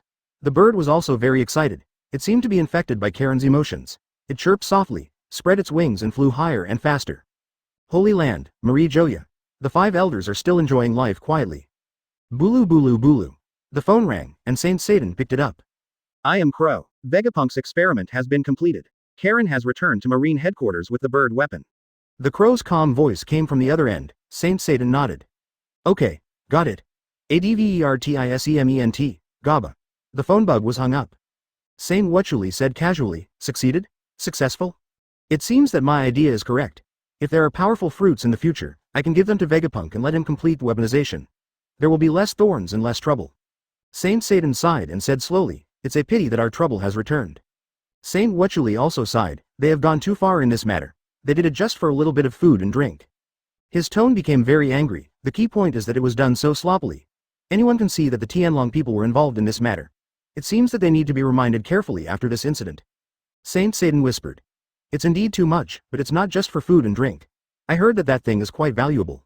"What are you going to do?" Mo Sheng, who had been silent until now, suddenly spoke. "What else can they do? Even if they go too far, they're still Tianlong people. It would be better if Karen knows the truth, but if he doesn't." Having said this, Saint Satan's eyes flashed with a cold light. He wouldn't mind changing the owner of Guhunyao now. He admitted that Karen was indeed a very talented young man, but Marine did not need disobedient young people. As for Zephyr, he didn't take Zephyr seriously because he knew Zephy's character. This man who dedicated his life to Marine would never give up the entire Marine for one of his students. The only troublesome instability is one man, Garp. For Garp, it was not only a headache for Saint Satan, but also for everyone present. Garp, the legendary Marine hero, has always been the pride and symbol of Marine. But at the same time, he is also a being that people love and hate. Nothing the guy does is weird. Even if someone told him that Garp personally trained One Piece, he would not be surprised. After all, the leader of the Revolutionary Army is Garp's son. It is not impossible that his grandson is One Piece. There is an enemy attack. An alarm sounded above Marin Fendo. Advertisement. Karen sat on Gu Woshao's back, a little speechless. Have you ever seen such a high-profile attack? Wait, there really is. It seems that the Golden Lion was also Marin Fendo who came here alone. As a user with the power of Piao Piao fruit, I am afraid that he came here in this way. I don't know if Kaido has one, but it should be possible. Karen wasn't sure, seeing that the Marine soldier below had raised his flintlock rifle. Karen quickly stopped him. Don't shoot, it's one of our own, I'm Karen. It's not that he's afraid of these guns, it's just that he doesn't want to make things too big. It's Major General Cullen. Major General Cullen is back. A Marine soldier holding a telescope recognized Karen. As the person in charge of port registration, although he had just been promoted, he also recognized Karen's appearance. Karen controlled the bird to fall downwards. At a distance of about 10 meters, he turned over and jumped off the bird. The bird also became the size of a sparrow and landed on Karen's shoulder. It feels so good to have your feet on land. Karen stretched out and felt the solid ground under his feet, feeling particularly comfortable. At this moment, Marine, the person in charge of registration, jogged over. He first gave Karen a standard military salute and then said loudly, "Welcome back, Major General Cullen. Warring States Agent Fleet Admiral told me that if you come back, please go to him first." Karen raised her eyebrows when she heard this, and couldn't help but feel a trace of doubt in her heart. Generally speaking, if there is an urgent task that needs to be carried out, Sang Guo will definitely call him as soon as possible. And if the matter was not urgent, then there was no need for Warring States to ask him to report immediately as soon as he returned to the headquarters. Thinking of this, Karen couldn't help but ask, what happened? However, the Marine seemed to have concerns and hesitated to speak. Seeing this scene, Karen waved his hand and said, "Forget it, I'd better ask Warring States myself." Chapter 147 Conquerors, Advertisement, Dong Dong Dong. Enter. Karen pushed the gate of opening and took a casual look. Only Sang Guo was sitting in front of the table in the office, lost in thought. Seeing Karen's arrival, Sang Guo lowered his head even lower. Then, he sighed heavily. Karen squinted his eyes slightly, it didn't look like a good thing. Karen. Sang Guo stood up slowly, his voice was hoarse, as if he hadn't spoken for a long time. Karen didn't reply, just stared into his eyes. "I'm sorry." Sengoku bowed to Karen. Karen's expression did not change at all. "Why are you apologizing?" "About Jesse." 10 minutes later, Sengoku told him everything that happened during Karen's absence. To Sengoku's surprise, he thought Karen would be very angry, yell at him, or even take action directly. But Karen's reaction was unusually calm, unnaturally calm. Karen nodded. "I understand, there were celestial dragons on the day of the accident, right?" "Karen, we have no evidence." Warring States looked at Karen with a worried look, and there was one sentence he didn't finish saying, that is, even if there is evidence, nothing can be done. Karen suddenly laughed out loud. "Haha, don't worry, I understand." Warring States looked at Karen blankly, and his heart sank. He could feel the suppressed emotions in Karen's heart. "I also read the newspaper about your defeat of Marco and Bista. With your current strength, you can definitely be promoted to Lieutenant General. This is your promotion medal. You keep it. I will arrange for you to go to G1 in a few days." Karen looked at the handed medal and didn't say a word. The smile at the corner of his mouth made Sang Guo look very sarcastic. Warring States took the initiative to approach Karen and whispered, "Karen, you still have a long way to go. Whether it's for Zephyr or Garp, don't do anything stupid." Karen smiled and reached out to take the medal from Sengoku's hand. When he got close to Sengoku's ear, he left a barely audible sentence. "I'm only here for myself, Fleet Admiral." Karen stood in front of the mirror and looked at himself. He seemed to be laughing or crying. In the end, all his emotions calmed down. "I just want to protect the people around me." Advertisement. Karen said softly, with firmness and determination in her eyes. His thoughts went back to the time when he first came to this world. That night, he hid in the closet in embarrassment. Creepy sounds echoed in my ears. The smell of fire oil, the sound of killing, the smell of blood, the sound of gunshots, and the screams one after another. All this made Karen, who came from a peaceful age, feel unprecedented shock and horror. That night, death was so close to him. Even when he recalls it now, every scene at that time is still vivid in his mind. Then, in order to take revenge, he chose to join Marine. In the first few days after joining Marine, he devoted himself to training with all his strength. Every day, He secretly warned himself that he must become the most powerful being and never repeat what happened that night. Same mistake. Finally, hard work paid off, and his efforts and the help of the system paid off. He successfully passed the elite selection and became a member of the general training camp as he wished. After getting to know Zephyr, he made rapid progress. He learned quickly and diligently whether it was the 6 styles or hockey. During that time, he was like a cheetah, always ready to pounce on his prey. Every training and every battle brings him one step closer to revenge. Finally, the opportunity came, and he completed his revenge in the nearby sea. At that moment, he felt unprecedentedly happy, but at the same time, there was an indescribable sense of emptiness deep in his heart. When he stood in front of the tombstone and stared at those familiar names quietly, he let go of his past hatred and said goodbye to his former self. The fire in my heart gradually extinguished, replaced by a kind of calm and relief. From then on, his goal is no longer to pursue the strongest, but to protect the people around him and protect them from harm.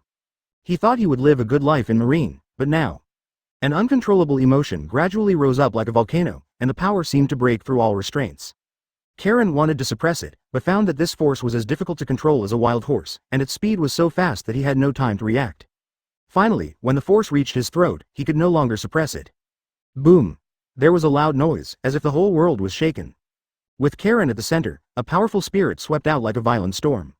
The aura was so powerful that the surrounding walls were trembling slightly, as if they would collapse at any time. Fortunately, the place where Karen lives was specially arranged for him by Zephyr. Most of the surrounding residents are powerful lieutenant general level figures, and they can withstand the impact of this kind of courage.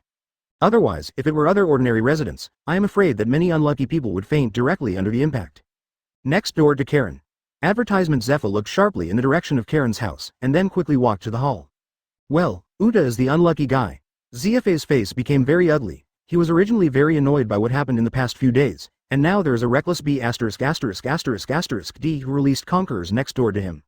Although it was only for a moment, this was not something that Uta, who was only 4 years old, could resist. In his anger, he completely forgot that Karen lived next door to him. Damn B********** D. Who put conquerors? I wonder if this is a residential area. Do you have any sense of public morality? A group of Marine lieutenant generals rushed out of the house angrily, shouting curses around them.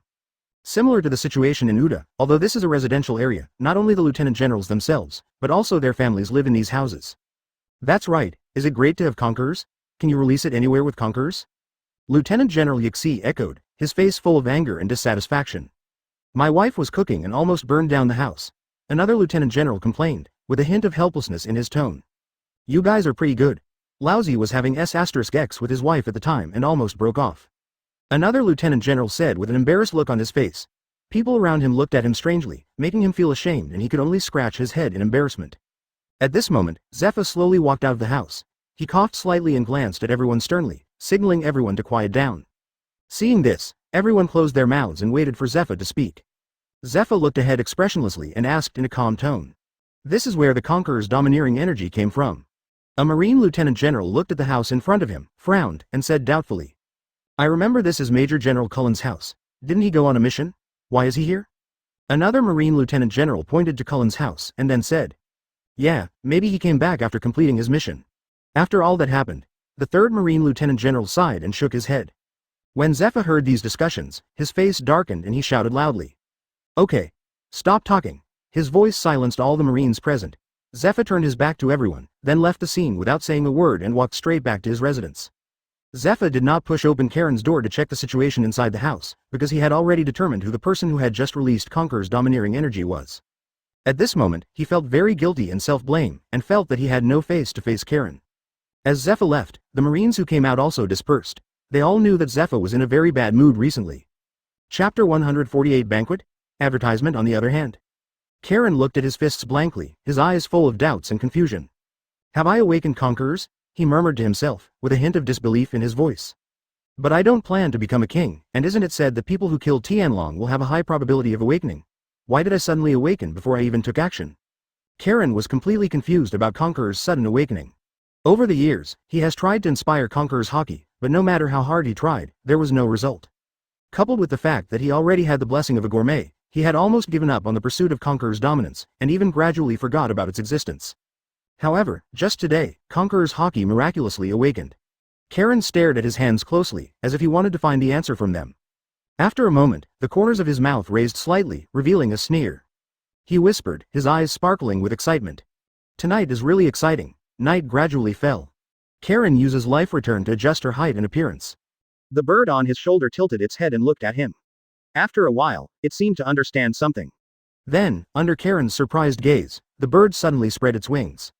It circled Karen several times, and then suddenly turned into a dark light and surrounded Karen. Gradually Karen's figure changed. His skin has countless spiral lines similar to the awakening of a devil fruit. The body is covered with a layer of clothes made of black wings, as if it has become the incarnation of night. Advertisement. Then he felt an itching sensation on his back, and then, a pair of dark wings suddenly spread out from his back. Karen looked down at his hands and found that his fingertips had become slender and sharp. His senses became extremely sharp at this moment, and the sounds, smells and even subtle vibrations around him were clearly distinguishable. He felt an unprecedented power, as if he could resonate with every part of the night. This is the new form of Guhuo bird. Karen was shocked. She didn't expect Guhuo Nio to have such ability. But how do I use my sword? Just thinking like this, the palm of his right hand suddenly trembled slightly. As the surrounding air vibrated, a glimmer of light suddenly flashed in his palm, and then a dark long sword formed. The sword was as deep as the night sky.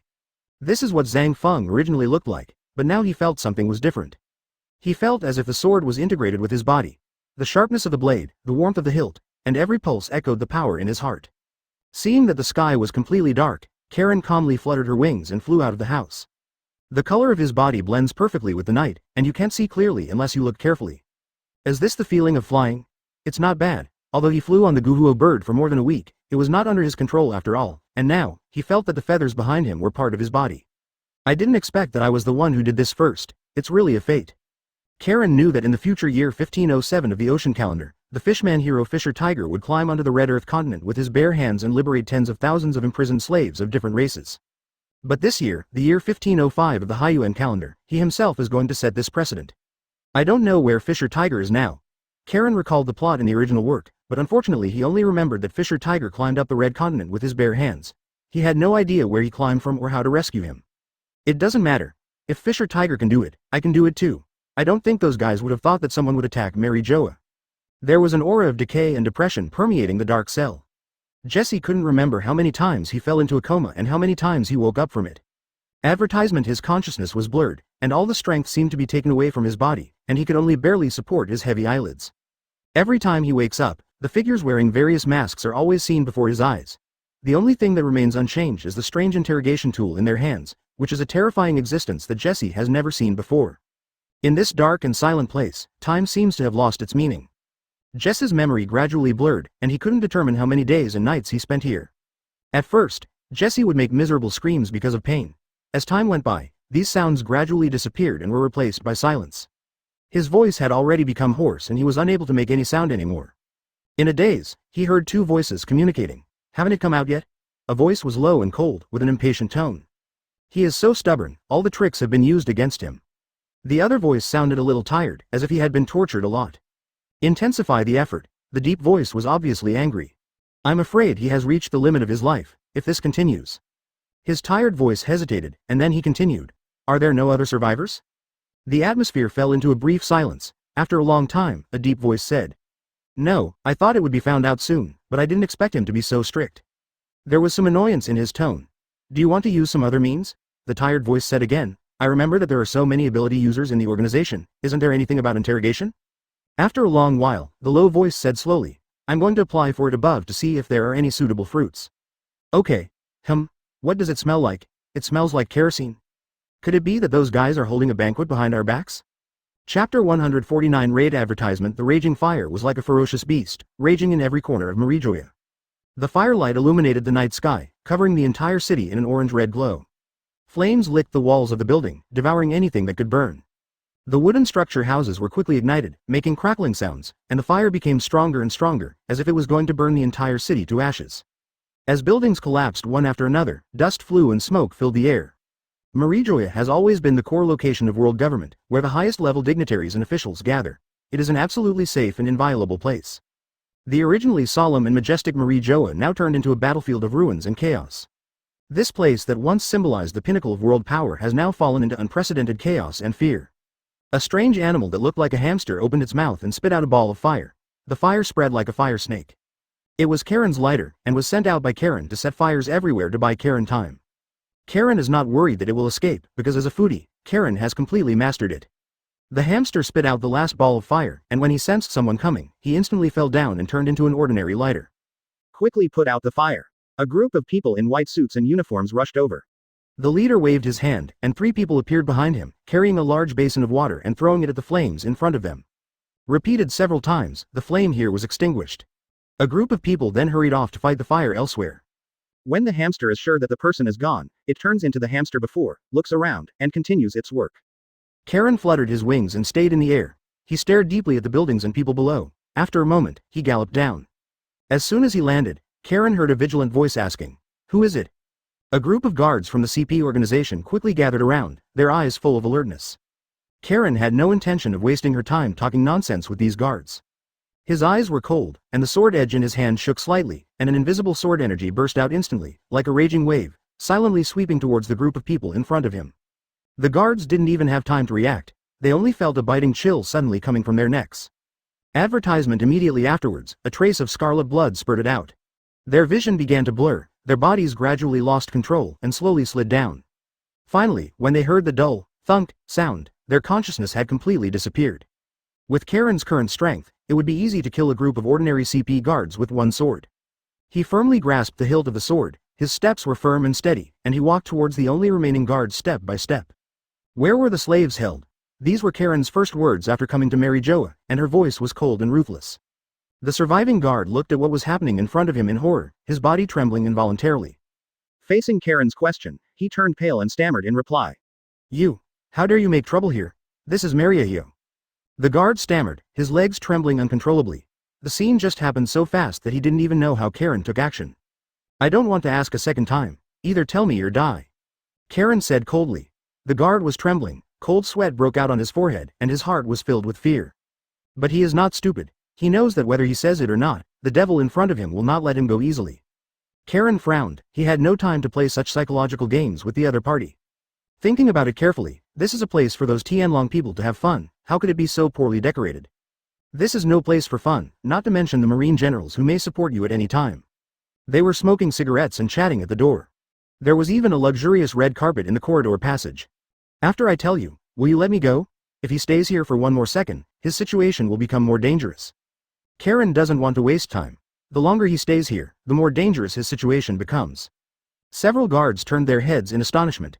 Just as they were about to react, the sword light cut through the air like lightning and pierced out. That slave last night was really troublesome. He actually dared to resist, and was beaten half to death in the end. "Advertisement, I can let you go, or you can choose not to believe it." The other guard responded scornfully, as if he were talking about some insignificant object. Karen used the hidden edge to cut off the lock in the cage and open the cell door. At the end of the corridor, what comes into view is a huge hall, surrounded by gorgeous crystal chandeliers shining with dazzling light, and the floor is covered with exquisite patterns. To Karen's expectation, the corridor behind the door was not shabby. There were several gorgeous pearls hanging on the walls, shining with charming light, reflecting the carvings on both sides of the corridor. Just right here. Karen pushed open the heavy iron door, and the air was filled with the smell of moisture and blood. The guard's voice trembled, pointing to a nearby building closed by heavy iron doors. He ran quickly down the corridor, thinking a lot in his mind. He must make a quick decision and leave this place of right and wrong as soon as possible. In an instant, several guards in front of the iron gate were helpless and fell to the ground one after another, blood splattering. "Yeah, he's such an ignorant guy. He actually thinks he can escape from our grasp." "You are free, run away for your life." In the cage, several slaves were huddled in the corner, with helplessness and numbness in their eyes. Karen's eyes were caught by a cage in the center of the hall. Karen looked at them coldly, took a deep breath, then raised his sword energy and quickly swept out of the shadows, approaching the guards. One of the guards said with a smile, a hint of cold satisfaction in his eyes. "Although the decoration here is luxurious, the atmosphere is very depressing and suffocating." There were several guards in white suits standing at the iron gate. "Behind the luxury in front of you lies endless darkness and sin. This is a symbol of oppression and exploitation. The 5 elders, the knights of God, and the Lord of the world, I am, who live here are enough to put him in a desperate situation." Their bodies were covered with dirt and their clothes were in rags, as if they had lost hope of living. Even they didn't react at all when they saw Karen's arrival. This place doesn't look like a prison at all, but rather like a luxurious palace. Chapter 150 Cage advertisement. Karen quickly opened the shackles on them, but these slaves did not react at all. This kind of drama of rescuing people has been performed by Tianlong people for a long time. They would sometimes direct and act on their own to lure these slaves to escape, and then, when they were about to escape, they would recapture them and torture them severely. Give them hope first, and then make them despair. They don't know how many times they have seen this. Karen's heart sank, and she understood their concerns. But in this situation, he had no way to do anything. The Tianlong people's methods were cruel and insidious, and the despair of the slaves was already deep-rooted. Karen made one final attempt. I'm not a celestial dragon. He shouted, trying to break the fear in their hearts. I'm just here to save you. If you don't believe me, just stay here and wait to die. His words were like thunder, shaking those numb souls. Several slaves looked at each other, but still made no move. If you don't want to suffer anymore, come with me. Karen continued, but the slave in front of him still didn't move at all, just looked at Karen coldly. Deep in the cage, 3 little girls squatted together. They had green hair, yellow hair and black hair. The girl with black hair is the future emperor of Nine Snake Island, Boya Hancock. In the year 1503, Hancock, who was only 14 years old, was abducted by human traffickers from the ship of the Nine Snakes pirates together with his 2 younger sisters Poya Sansonia and Poya Marigold, world noble celestial dragon. According to subsequent developments, they will be rescued by the fishman Fisher Tiger in the year 1507 of the Hainan calendar. The 3 of them were close together, and Hancock felt his arms being held by the 2 sisters beside him. The 2 of them were obviously touched by Karen's words, and they looked at Hancock with questioning eyes. Hancock shook his head calmly. She looked at Karen coldly. She didn't believe that anyone would break into Mary Joa to rescue slaves. This was the holy land of the celestial dragons. Finally, a young slave slowly raised his head, with a faint light in his eyes, and asked with a hint of hope. Can you really take us out? Karen was about to answer when there was a clear sound of footsteps in the distance. As the sound gradually came closer, a few cheerful laughter gradually came. Ha ha ha ha, I had a great time today, said an innocent voice. Advertisement. That's right, that's right. The drama of resistance was really interesting. It made me watch a good show. Another voice echoed. Especially that fish man. Put it into the stove and taste its meat slowly. Who came up with this idea? It's really great. The third voice was full of excitement and satisfaction. These sounds sounded deep in the prison, getting closer and closer. Their tone was relaxed and cheerful, as if they had just experienced a pleasant game. But what they were talking about was horrifying. To these celestial dragons, these slaves are not humans at all, but tools for their entertainment. They exist solely to please themselves and satisfy their perverted desires. Therefore, they do not feel that they are doing something cruel. On the contrary, they take it for granted because they are celestial dragons and the masters of this world. They can trample on the dignity and lives of others at will, and no one can stop them. Sir, there are thugs attacking Mary Joa. CP, who was leading the way for Karen, suddenly shouted and ran towards the source of the approaching sound. Bang! A burst of gunfire sounded, and the guard who was still running with all his strength suddenly fell heavily to the ground as if all his strength had been taken away. His eyes were wide open, full of confusion and fear. Untouchable. What are you doing here suddenly? Scared lousy. There was a brief exclamation in the depths. He just seemed to say someone was attacking Mary Joa? A slightly childish voice said. As soon as these words came out, the whole place fell into a dead silence. Then, a burst of laughter broke out, and someone sneered. Ha ha ha, are you kidding me? Attacking Mary Joa? Even the most vicious person in the world is just our plaything. Another female voice echoed. Dad is right, son. Whose game is this supposed to be? The acting is quite realistic. You're an experienced actor. With the appearance of these sounds, the slaves who originally lowered their heads even lower, as if they wanted to bury themselves deeply into the ground. Their bodies were shaking violently like chaff, and they didn't even dare to make a sound. Advertisement. The young slave who asked Karen just now collapsed to the ground, his face as pale as paper and without any blood. His eyes were full of fear and despair, and his whole person seemed to have had his soul taken away, completely lifeless. It's over, it's all over. It's really acting. He was completely desperate. The footsteps became clearer and clearer, and the young slave let out a desperate cry. Someone is crying. Ha ha ha, that's great, I like this the best. Karen calmly opened the door of the cage. What came into view were the celestial dragons wearing glass masks and gorgeous clothes. Their bodies were so bloated that they looked like a bunch of fat pigs. 3 celestial beings and 6 bodyguards wearing black sunglasses. The celestial dragons appear to be a family of 3. Who are you? How dare you? You be *******D. Why don't you kneel down when you see us? The middle-aged female celestial dragon said angrily. The young Draco shook the arm of the middle-aged male Draco and said coquettishly. The clothes he wears look good. Dad, can you give him a reward? Karen chuckled lightly, and the hidden front in his hand shone with a cold light under the light, which was heart-stopping. The 6 bodyguards standing behind them looked solemn, sensing something unusual about Karen. One of them whispered. Be careful, there is something wrong with this guy. He is not a slave, and he is not one of our own. A big smile appeared on Karen's lips. The temperature around him was getting lower and lower, as if there was an invisible cold air emanating from his body.